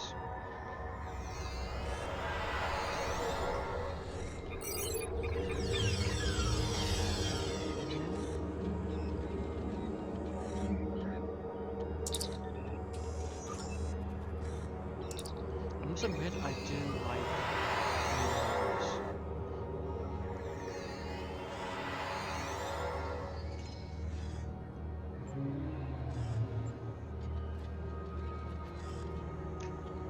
Oh, hang on a second. I think I've just remembered where there is another duty officer mission.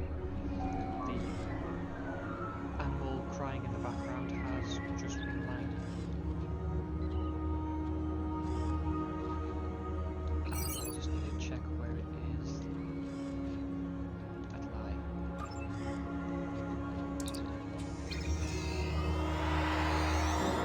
Because I'm pretty sure I can get.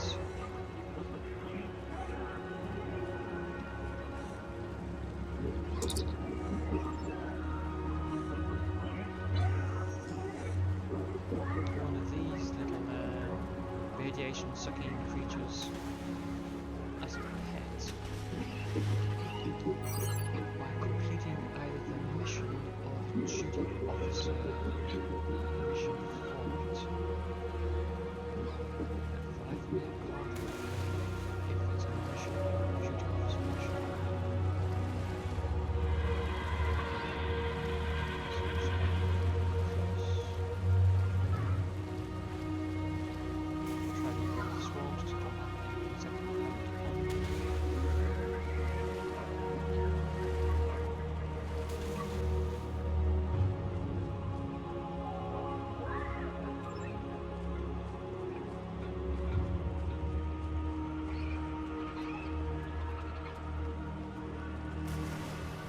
Because there was the mother of all squiddies at the waterfall.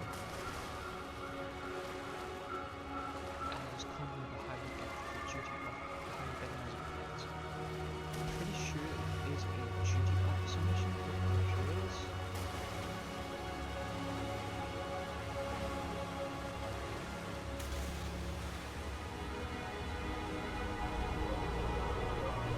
I think it's a mission chain to unlock, which I will come to at some point.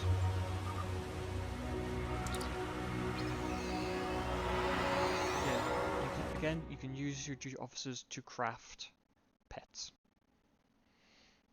If I quickly just jump back to my ship.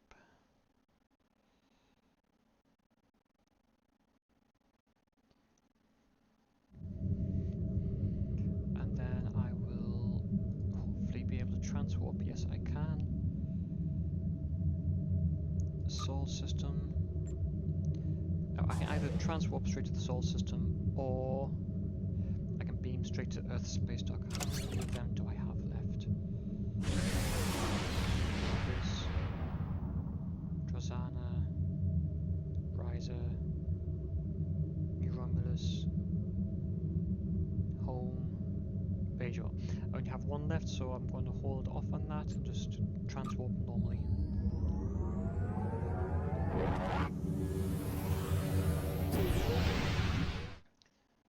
I mean, as I said, guys, today's episode was originally going to be me with a lower level character doing the SS Azura and showing how all three classes, when teamed up, can save the ship.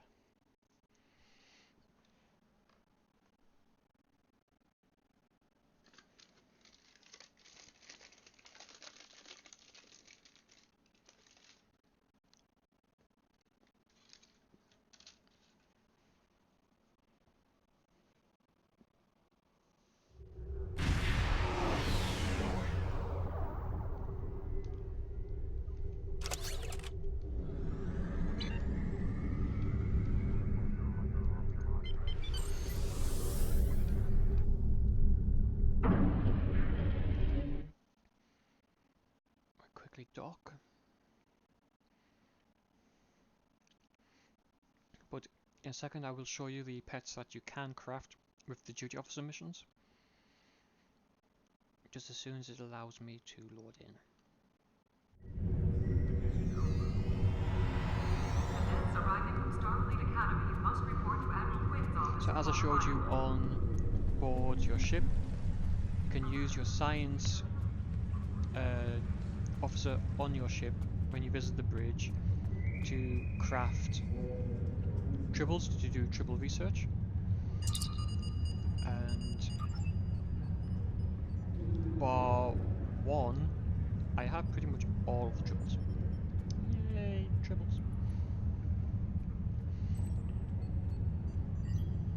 These epos are crafted the same way as the epos on New Romulus, but you get them by finding the epo tags in Q's Winter Wonderland and talking to the epo vendor at the Frozen Pavilion, who loves to be patronising. On Riser, these are two of the birds that you can craft once you've tagged so many of the parrots. But unfortunately that is summer event only, which I've only just recently cottoned onto. And there's the active epo tags. So I've only unfortunately got 3, so I can't use it as an example to show you how to craft one and how to get it up in size. But I mean, currently I have 3 epos from the winter event. I thought I had an epo from New Romulus itself, but clearly I'm wrong. That's a shame.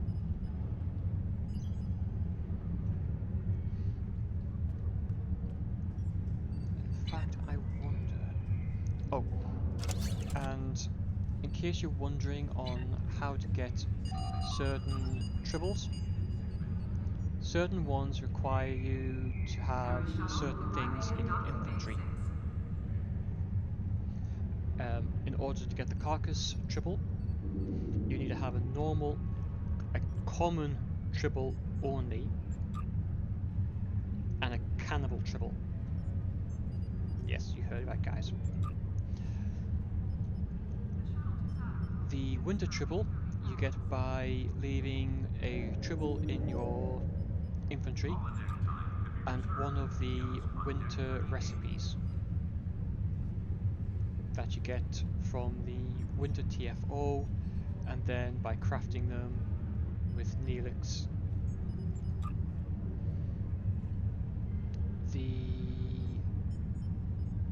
There are other ways of getting different tribbles. I'm trying to think which ones they are. The rising tribble, you need to keep a rising drink in your infantry for the tribble to drink it. So as I said, if you have a common tribble in your infantry that you've picked up from a mission, and any food and drink in your infantry, it's going to duplicate. Once upon a time, I think it was before they changed ESD, every mission you were picking up 5, maybe 6 tribbles per mission.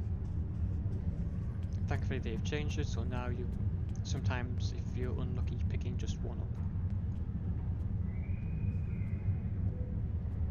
Okay, interesting. I'm trying to think what else I can cover with the duty officers. As I said, you need 4 of the tags to start researching the epos. There's another complete one. So right now I'm just going to quickly set away any department heads. Actually no, I'm not. So, as I said earlier, when I was going to the Doff officer vendors, as I've now recently found out today with you guys, they also now sell Admiralty ships. So I'm now going to move on to the Admiralty, which is now flashing green. So your ship roster, depending on how many Admiralty ships you have in it, I currently have 279 in active and 6 currently in maintenance. And the name of the Kari Triangle ship is the Okun. To get an Admiralty ship, it will clock what you have in your ship management. That's if you've been when it first becomes unlocked. It'll detect what ships you have in your fleet management that you've bought from your ship vendor, and it will give you those ships. Each time you claim a ship from your sea store, if you've bought any from the sea store, they will be automatically added to the roster. Other ways of getting ships onto the roster, if I come into some of the missions, I bet none of you are going to show it. No. Certain missions, like this one, special item, that little item box has the icon of a ship on it. It is a one-time use Admiralty ship. So if I go to my roster and show you,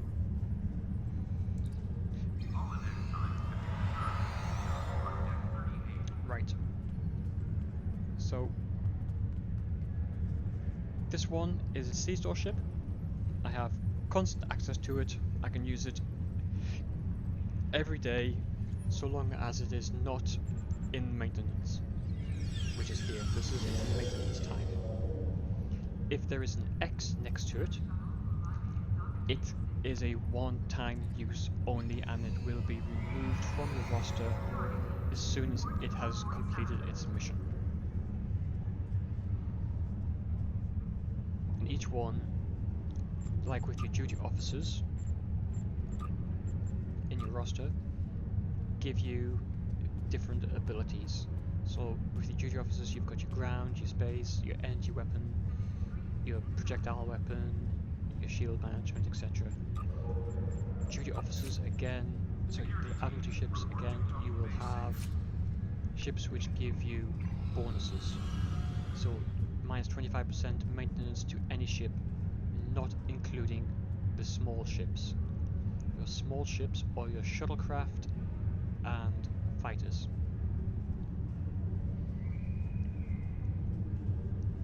So if I quickly pull up a mission. So the first one that they dropped was the United Federation. They then gave you the Klingon, the Romulan, and then most recently the Ferengi. So the United Federation planets, for the most part, is going to give you specialization points. The Klingon, once you get to level 10, is going to give you 40,000 fleet dilithium vouchers. So if you're in the process of upgrading your fleet holdings, instead, if you don't have dilithium on you and that you've been using for other things, if I press I, because I should have a few, you have fleet vouchers.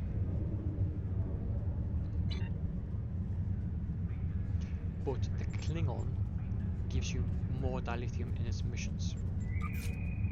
Construction technicians needed on deck 36. The Ferengi missions do give you dilithium, so do the Ferengi. But the Ferengi one primarily will give you gold pressed platinum. The level 10 for the Romulan gives you 4 Romulan Republic Universal Tech upgrades. So these are your tech upgrades. You have the ultimate tech upgrades, you have your enhanced universal tech upgrades. You get these normal upgrades from the R&D system, which your duty officers will craft for you. Your duty officers will also craft additional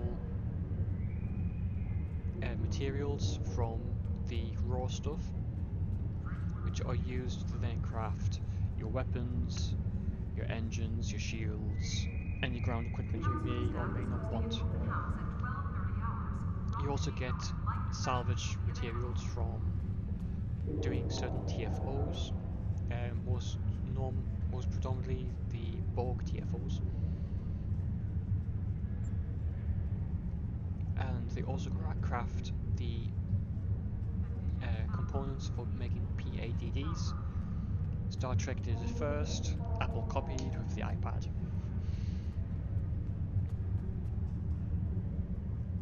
But the pads are used to create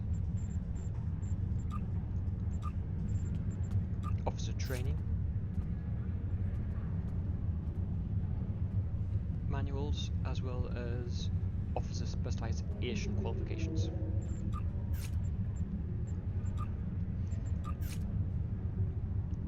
Now, the Admiralty system, like this one here, the Verify Sense Readings, the special item has the crafting materials icon on it, as does this one, which means you're going to be getting one of these materials from the mission. Well, I say one, you will get a few of them from the mission. So when you go into it, you're going to be selecting 3 ships that you want to be using. Now, normally, if I step back, it says requires 60 engineering points, 30 tactical points, 30 science points. But if you come into it, it's just increased the science from being 30 to 60. Certain ships will mitigate this and put it back to normal. Case in point, if I pull up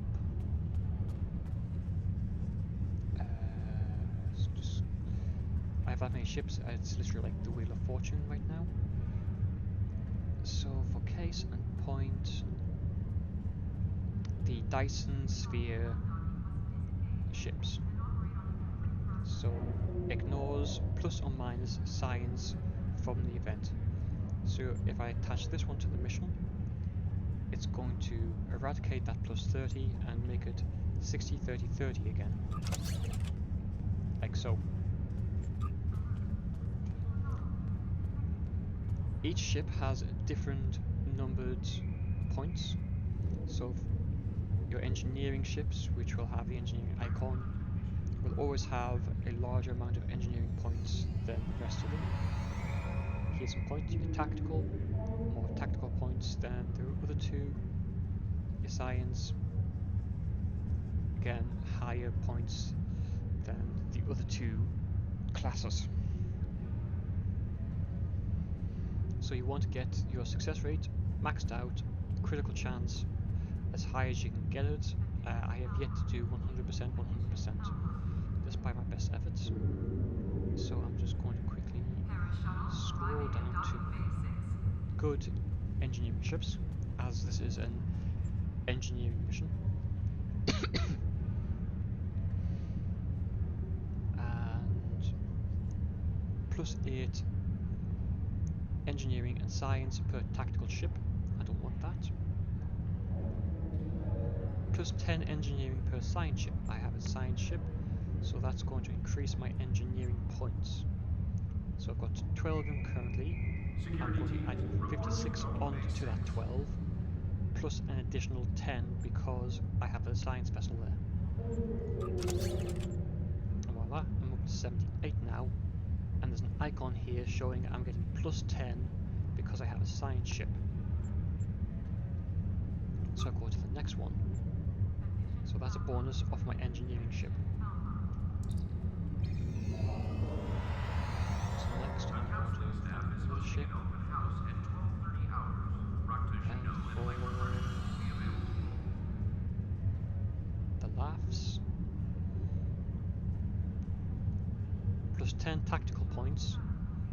every engineering ship. So put that in. My engineering has now got +10 because I have an engineering ship here. So I needed a total of 120 to complete the mission. I've got 326 points in total. Critical rating is at 236 plus 30 because I've got science. It says science was required plus 10 critical rating. Sorry, plus 30 critical rating. So I've achieved that. Now I've got a dilithium 1. Again, I've now got another plus 10 on there. I've got plus 5 to my crit rating already.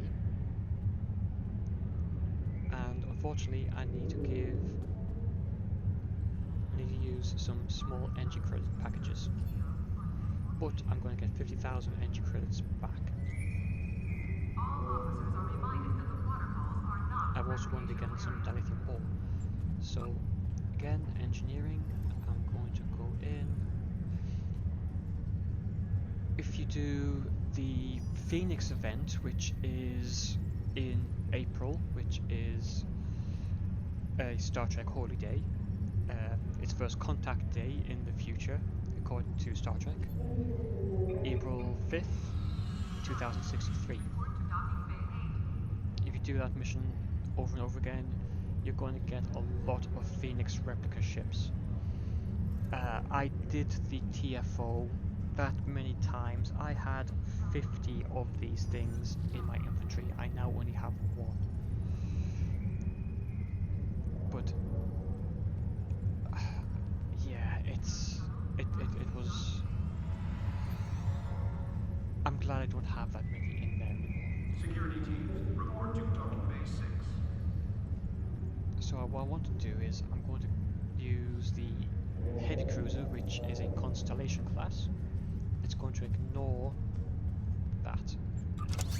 So that's back down to 35. I need to get up to a total of 105. It's currently at 54. So you know what I'm going to do? I'm going to send the Mirandas. So if I come back down to the starter ships, I'm going to choose the Miranda, so it gives me 2 times critical rating from the event. So I've now got plus 10 because I've now got an engineering ship. I've got 2, so I'm now getting plus 2 to the critical rating. If I shove in another engineering vessel, so Wheel of Fortunate down to engineering of my T6 plus 2.5 times critical rating per engineering. Just like that, crit chances just skyrocketed. So instead of needing just the 105, I'm now dishing out 177. And dispatch. So I can have up to 8 active slots. I can get an additional one by completing the Gamma Recruit campaigns. Reach level 10 in 3 campaigns as a Gamma Recruit. I really should complete that at some point, because I could use the additional slot. Also, some triples give you additionals. So, a stroke to the fleet triple, I got 1 fleet point, 1 fleet mark. A stroke to the dilithium triple, I got 5 dilithium unrefined ore.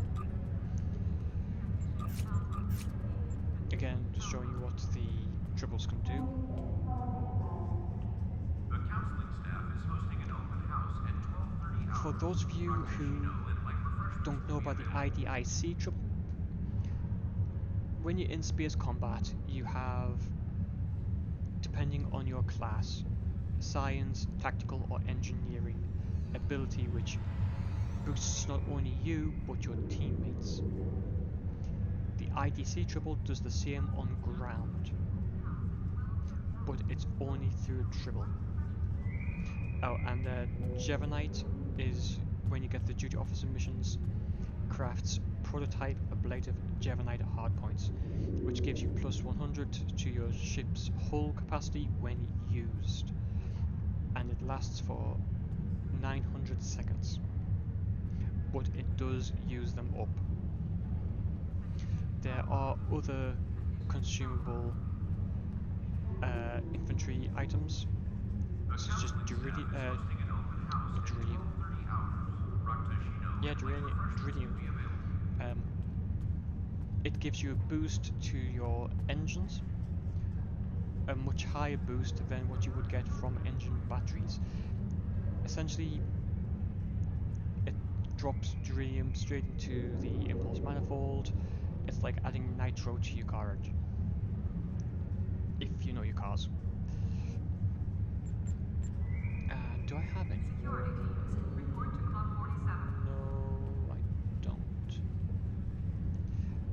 Another one which is from the duty officers, so I'm just going to move these all down because they come from the duty officers. Sorry, I'm just going to jump back to duty officers. So I'm just going to pull that forward. Where does it go? That one. Paris shuttle arriving at docking bay 6.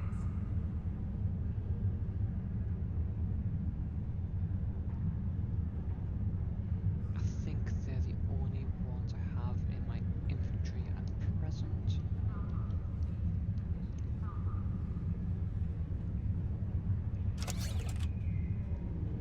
Oh, you can only stack them in 50s, okay. So, some missions in the medical and then the science Paris shuttle prototype arriving at docking Ketracell bay 6. stimulant. It will use the unrefined Ketracell commodity to produce a Ketracell stimulant, which is plus 7.5 bonus to all damage for 300 seconds. You can use the Berit... was it the Beridian? Yeah. Staff is hosting an open house at 12:30 So the Batterit Light refreshments will be available. Batterit incense into a sedative. So plus 7.5 all damage resistance. One's giving you bonus to damage, one's giving you a resistance to damage. These are craftable through the Doff system, through doing Doff missions.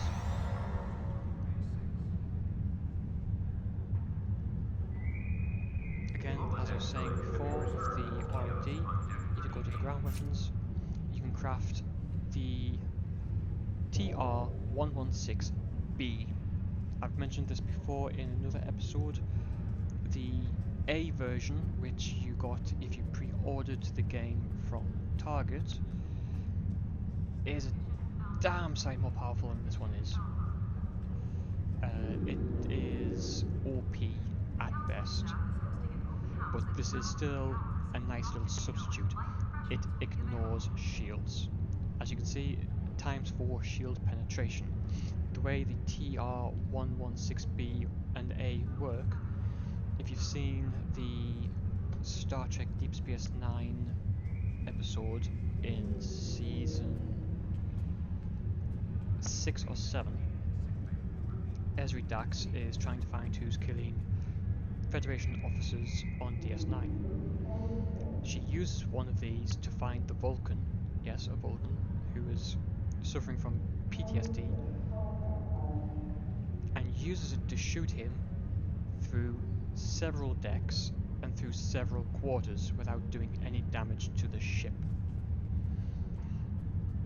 Basically, when it fires a solid round, at the point it is about to leave the barrel, it is transported to in front of its target. This sometimes allows it to bypass shields, take down targets much quicker. Starfleet Corporate Engineering really outdid themselves with this one, especially when it comes to taking on the Borg as well as the Dominion, Technicians needed on deck 36. which saw this rifle used tremendously.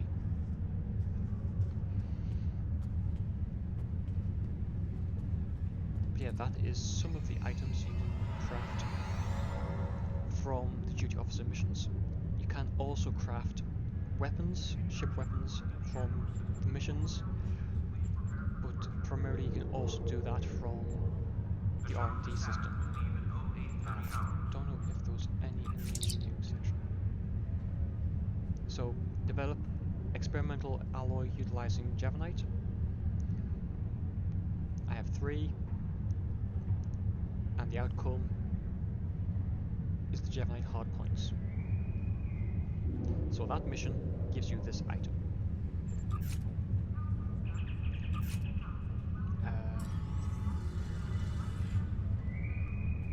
Security teams, report to docking bay 6. This one here, experimental ground shield upgrades, I believe crafts you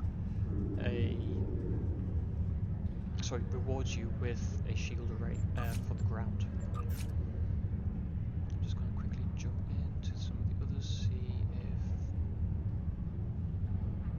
if... So, as I said, the chains, the Simon chains, right there, host a poker game, play tri-dimensional chess.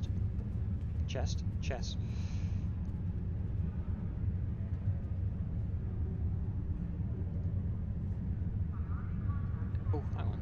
Is that one of the chain events?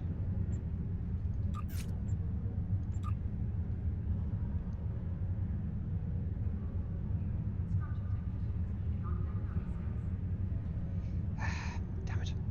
I'm wondering if that leads to that. Report to Club 47.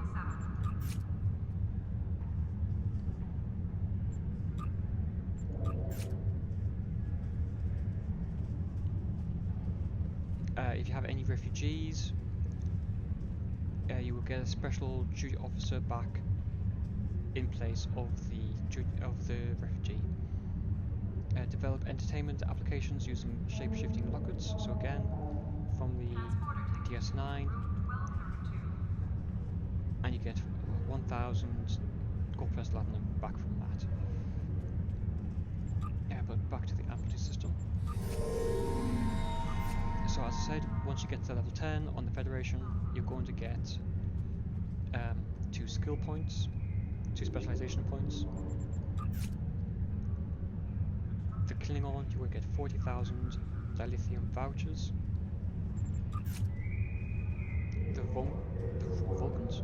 I was going to say Vulcans and Romulans at the same time.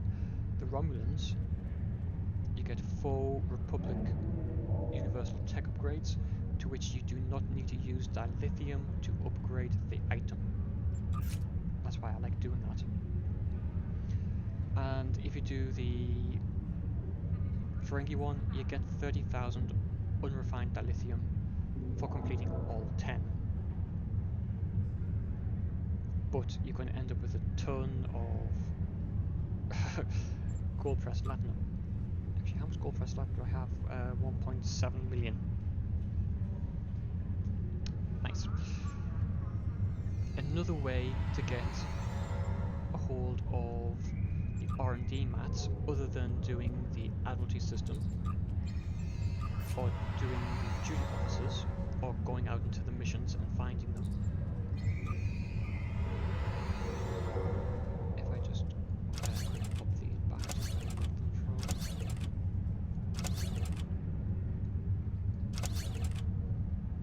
Do I have anything? So I got this from a mission, so I'm just going to go over to here. Nope, that's when it gave me the option. Security teams, report to docking bay 6. Seriously? Ah, right, okay.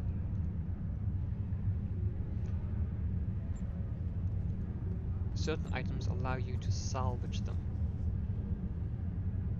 salvaging the items will give you the mats for the R&D system. So, for instance,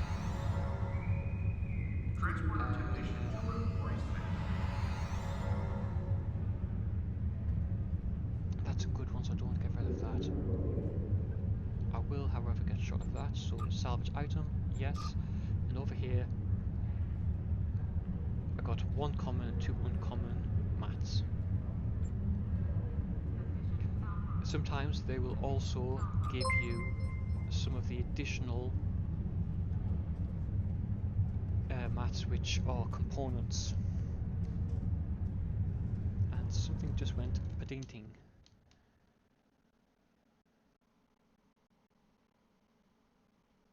I think somebody just started following me. Oh. And another one. Thank you very much, guys.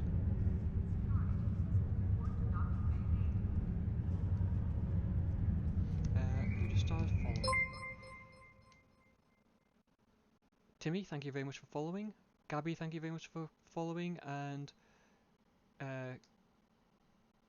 Go Atterfield, thank you very much for following. I hope you guys are liking this. So yeah, you get more of the duty officer. Sorry, more of the mats required for the R&D system from salvaging, which you require your duty officers to help with when it comes time to actually craft. So I've showed you some of what the Admiralty does. I've gone over quite extensively where you can go for duty officers, whether it's on the fleet holdings, where you can get specific R&D officers. So now I'm going to touch on the R&D. So as I said, if you salvage items, you can pick up some of the mats. If you go into missions and press V, they will scan down any mats that are currently in the area for you to scan and collect. You can get the components, sorry, the mats, also from doing the duty officer missions and the Admiralty missions. So case in point, if I go into here and choose one of the science missions, eeny, meeny, miny, mo, that one. So from that one I will get most likely a common or uncommon mat, one of these ones up here. Admiralty, again, if I come over to here, special items from the participating in salvage operations, that's going to give me either one of these R&D materials, or it might even give me one of the components. So, oh, and again, plus 40 to the engineering, plus 40 to the science. Damn. Okay, so I'm just going to change that one to Klingon Science 1. Now in this case, it's knocked 10 points off of the required 25 for the engineering. So I don't want to lose that, so I'm not going to use something like this where it's going to ignore the plus or minus, because that will take that away from it. So what I'm going to do is, just for laughs, I'm going to send a small fleet of Nova class, or Nova variants. So that's giving me plus 2.5 to my crit rating to science status. 3 times crit rating from all stats. And do I have another? I do indeed. So that's going to give me some more additional R&Ds. As I said before, in order to engineer any of the Aegis set, you do need a specific Aegis duty officer. For me, it is Gumeri Ferengi. I don't know if there are any others. I'll have to research that because I can't remember off the top of my head right now.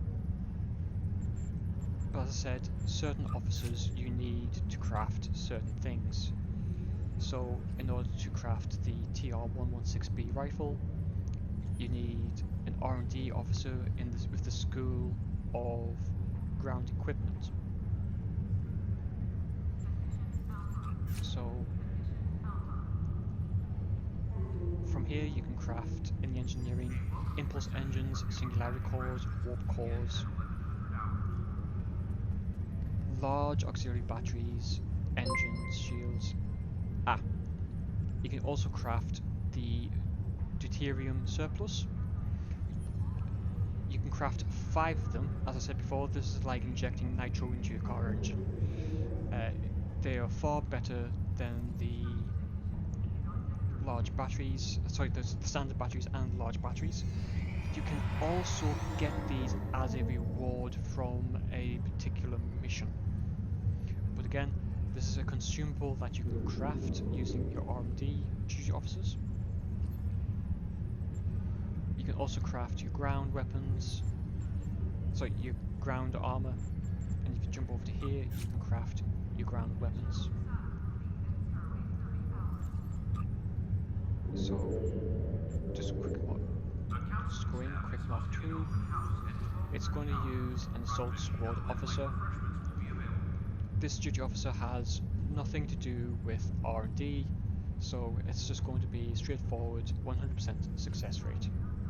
And it's going to be a very rare.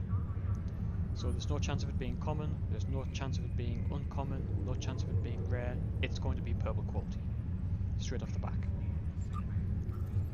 If I cancel that and go back in, make that a Mark 12, confirm, it's now going to use a lot more material. It's going to be using the materials that you have to craft from the raw mats in order to make it, but there's still a 22% chance that this is going to be a rare rather than a very rare. But once it's a very rare, it's going to be easier to get up to gold standard, ultra rare. You can also craft your kits and modules, so from here you can craft your large shield capacitors, large power cells, large hypos. If you do the hypos and the power cells from your crew when you visit the bridge, if you go to the duty officer mission officers in engineering in the science lab, it'll either be a small, medium or large hypo. It's hit and miss. But if you want large straight off the bat, then you want to come into the R&D system and get it maxed out. You can also get a kit boost, or you can produce kit frames, kit modules. Security teams, report to docking bay 6. If need be, you can even craft your own tech upgrades, but they will be specifically for upgrading kits. Unlike the universal modules, like the enhanced or the ultra tech, they can be used on any and all upgrades. So for instance, if I just quickly choose an item, actually I want to put my anti-proton back on. Despite my best efforts, I can still have not gotten that to Mark 15 ultra rare. Sorry, epic rare. But what I want to do is, there was an item on my ship I wanted to get up to. Transporter technician to room 1232. So what I'm going to do is I'm going to pull this from here, go to upgrade item, tech upgrade. I can either use one of these, which is going to cost me dilithium, or I'm going to use one of these, which is going to cost no dilithium, and this is going to give me a really good chance of making it gold epic quality. But I only have one of them, so I do really need it upgraded shields, so I'm going to do it. And now I've got Mark 15 epic ship component. So I'm just going to shove that back onto my ship, which is going to really increase the output of my ship's shields. But yeah, going back to each class gives you the ability to craft that specific tech upgrade for either torpedo, your shields, your science consoles, kit modules, your ground weapons. Basically all of these are craftable from the R&D system using your Doffs. Like I said at the start of the episode, the duty officers needs an episode all by itself, just to try and cover everything.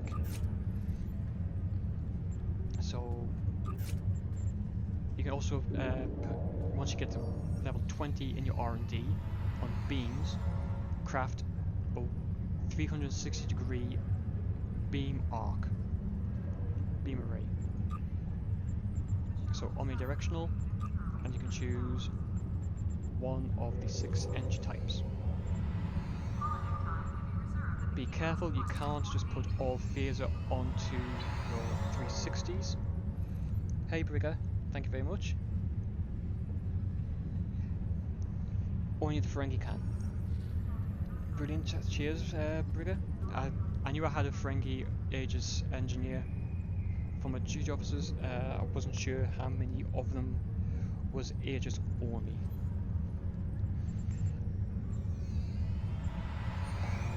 What's I saying again? Security teams, report to docking bay 6.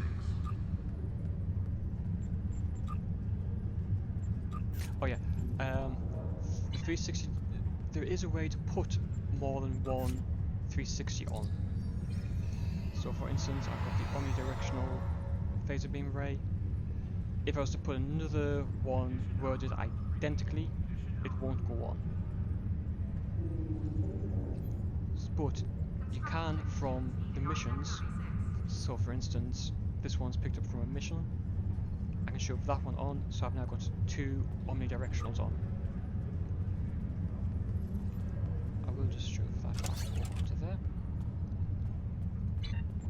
So once you've gotten some of them from the missions, if you want to, you can then craft, once at level 20, more omnidirectional beam arrays.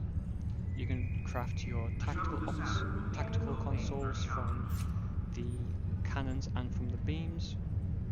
Again, it's just going to take the duty officer off of your roster until it is finished crafting, and then it'll put it back into the roster. To my knowledge, it shouldn't put any duty officers into the sick bay from the R&D. It's pretty safe to say. The only time they will go into the sick bay is if it's been a critical fail on one of these missions. So for instance, this one, I don't think I have any common. No, I don't. So if I send all commons here, the chance of disaster would be up here. Because I'm sending all purple quality, and I'm hitting at least 3 of the required. So it always tells you in the mission.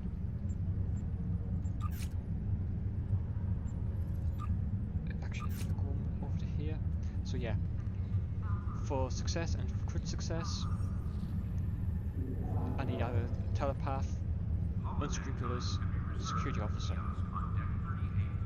Failure, honourable, and unruly. So basically, if I send a Klingon on this one, it's not going to go well. But I'm sending a Betazoid and a Vulcan. Nope, Is she Vulcan? Or is she very is she human? I think she's human. But I'm hitting 3 greens, 3 greens. So chance of failure is at 8%. There's no chance of a disaster. 69% success, 23% chance for crit success. It's the same with crafting. You're going to have your success,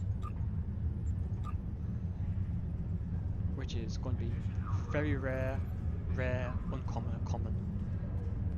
I've got all the necessary materials, and I'm sending in a duty officer who's purple quality, very rare. So she's going to he or she is going to make sure that I'm going to get 9 times out of 10 a very rare quality item. Now you can use catalysts. This is going to change the outcome. You've got common, uncommon, and rare catalysts. So plus 10% crafting skill, plus 25% crafting skill, plus 50% crafting skill. So how many do I have? Yeah, let's oops. Okay, didn't want to do that straight away. So I'm going to craft something else. The counseling staff is hosting an open Plasma house assault at weapon. 12:30 hours. Raktosh Mark 12, confirm. Because I've got 202 of the plus 25s,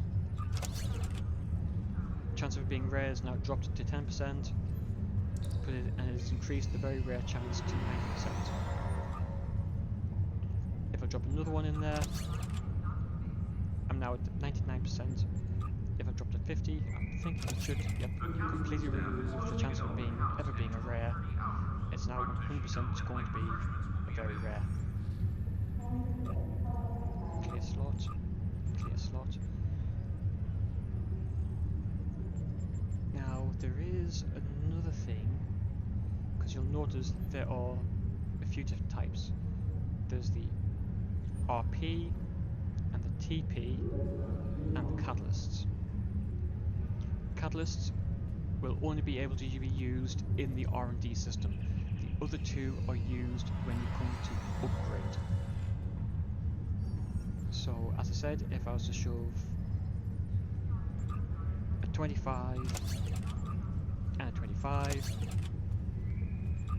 hey presto, no buts or maybes, it's going to be a very rare. And it's going to be finished in 5 hours time. So I won't be able to use this duty officer for 5 hours. If I go to this one and view details, again, in roughly 5 hours time, I'll be able to use this duty officer again for something else. So, as I said before, at the start of the episode, when I first started this duty officer off, we used one of the disruptor turret prototype plans. I now collect that, and if I go to my ship, I now have 20 deployable disruptor turrets which last for 300 seconds. So I mean, this is the beauty of the duty officers. Send them off to do either crafting for you, whether it's through the R&D system or through an actual duty officer mission. The Admiralty system will pull up dilithium for you. It'll pull up additional one-time use ships or more dilithium. I mean, that's now just complete as well. So if you watch over on the left-hand side here, it's going to show you what R&D materials I've just gotten. So I got 1 very rare and 2 commons. 6 of them, 6 of them. So that's added to my maths. And again, you've got your assignment log, so you can see what missions you've just recently done. Construction technicians needed on deck A while ago, I opened these 3 faction-specific colonists, which added to my ship's roster, so I've now got 3 passengers, which are going to be used for colonizing later on. 4 in the brig, cargo hold, and at present, nobody is in sickbay. I've got 6 active space and 6 active ground. The more very rare and rare you have, you want to be looking at what abilities they're going to be giving you, how they're going to help you in space, how they're going to help you on the ground. Because my main character, Eon Lier, is a science officer, as you can tell by the blue uniform.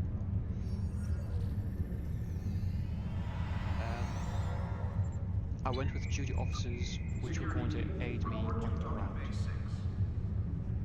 When I use hypos, when I buff people, when I debuff people, they're going to help me. Active space, because I'm a science officer, when I'm in a science ship, or if my duty officer or if my bridge officer has the ability to create a gravity well, this guy is going to be giving me aftershock gravity wells. So I'm going to be, once one is fired, other gravity wells are going to rupture around me, which again is going to help deal damage to enemy ships.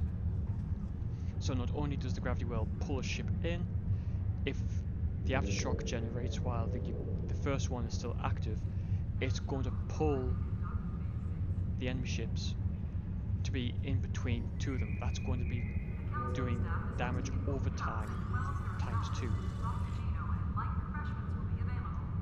Again, tactical officers, reducing the recharge time on my beams, recharge time on my torpedo abilities, and increasing my crit rate on my beam abilities. So, to give yourself a little bit of an edge in space combat on the ground, you want to be reading what your duty officers will give you. You want to also be reading what your ships are going to be giving you in the Admiralty system. Whether or not they are a one-time use only, or whether or not they are permanent. You want to be reading what each one's going to be doing for you in each mission. And I'm not sure I can cover anything else. I've covered where you can buy where you get your first duty officers from when you unlock them by going to Lieutenant Farah down on Starfleet Academy. For the Klingon side, I believe that'll be the Klingon Academy. On the Romulan side, you'll be getting them from the Flotilla or from New Romulus itself. I think it's New Romulus itself on the Romulan side. But when I'm doing when I come to do the Klingon side and the Romulan side and the Dominion side, I will cover them. As I said at the start of the episode, I was hoping to do this episode utilizing 2 of my fleet mates to show how the the SS Azura works when you have all 3 classes in the same mission. There's one of our offshoots, Legion of Doom.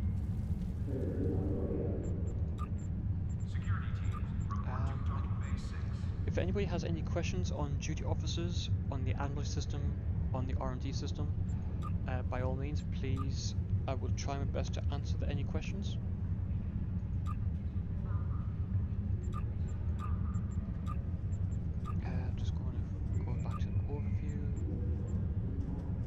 again, on the overview, duty officers, your Admiralty, R&D. Got 4 open slots, 2 in progress, so you don't have to go in and see what's going on. Admiralty, I have 1 in progress, 7 open slots, 12 in maintenance currently, and 3 on assignment. 29 on assignment, none in sickbay, 9 open slots, 10 in progress, and I've got 4 completed missions. Security teams, report to Docking Bay 6. And result failed. Huh, view details. So I imagine that they are now in sickbay. So if I go to the completed. So these ones are the only ones you can get from either the Alpha Quadrant or from DS9. As I said, the Ferengi on Deep Space Nine is the best one to go to if you're wanting to get the missions to get Shifting Lockers, the Jevonite, Tula Berries, Napata Leaves, or the Bajoran Incense. As I said, the crafting, the Tula Berries can be used in stimulants, and or if I go to my account. The shuttle to Saturn will leave in 0830 hours. Is that it? Nope. Nope. I thought I had Tulaberry wine. Huh. I thought I had Tulaberry wine. Or did my tribbles drink it? I think my tribbles drank it. But you can use, as I said, with the crafting and with certain missions and with certain pets, your duty officers are godsend. So there's 3 of the if I actually pull this off here for a second. So through the duty officers, these are some of the items you can craft. Through duty officer missions, here's some of the schematics you can get, which goes toward crafting some of the satellites, turrets, or platforms. And as I said, when we went through to Riser and to New Romulus, the duty officers are also used to craft you pets. These, as I said, these 2 are formerly summer and winter event. I haven't actually gotten around to completing the tagging of Epos to get one of the Epos straight from Romulus.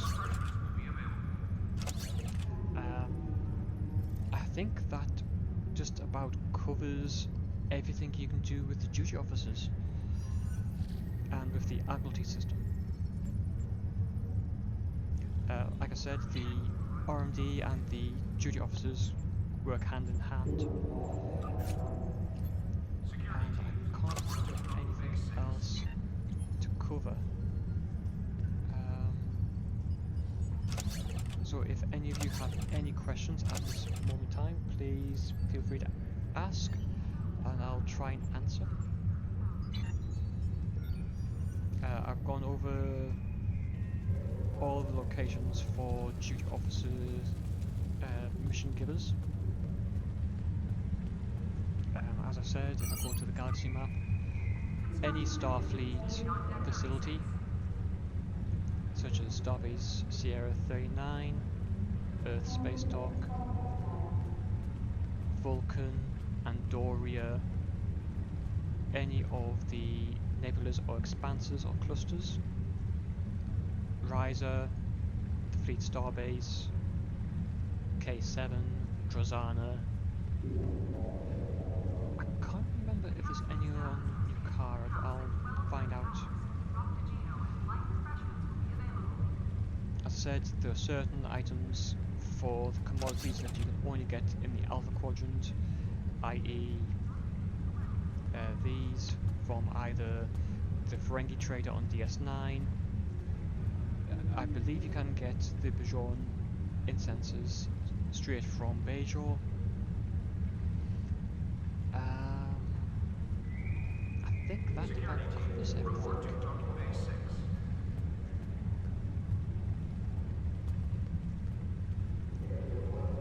I can't remember if there's any duty officers on any duty officer missions down on the Dyson sphere.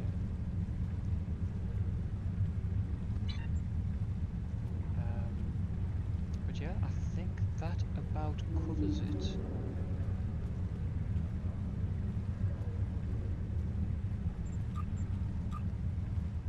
So yeah, that was a rundown on the duty officers, the Admiralty system, and the R&D system. I hope you guys found it informative. If, like I said, if you have any questions, please feel free to ask them now.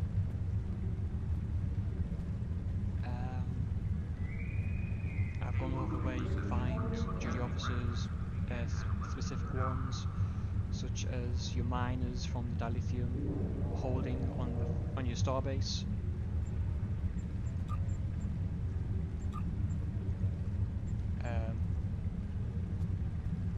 On K-13 you get your Federation and Klingon duty officers. On the Research you get your Krenim, and on the Spire you also get your Voth duty officers.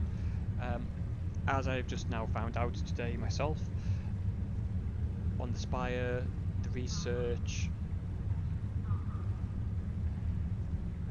and the dilithium, you can now also get Admiralty ships, which I did not know of until today.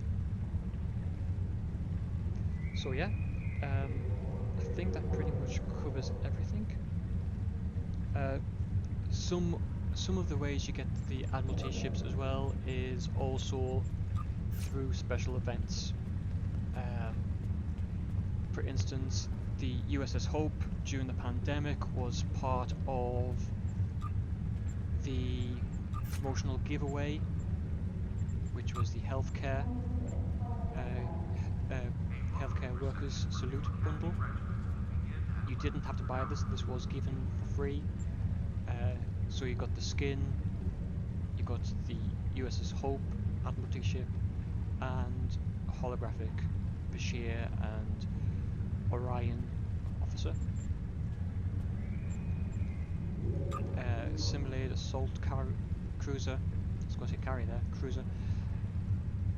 Again, I think that was an event giveaway.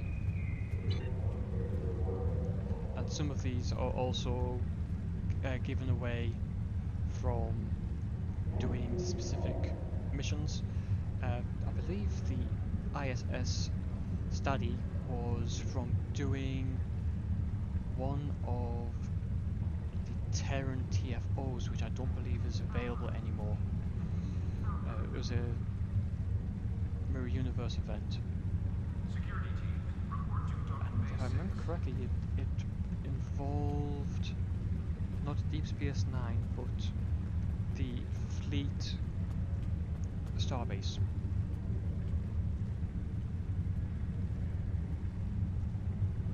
But that was a giveaway for the very first time they did the event, which has since changed. I can't remember how you get the Quark's Triumph either. I mean, so it's been that long since I've gotten these. I can't remember how I actually got them.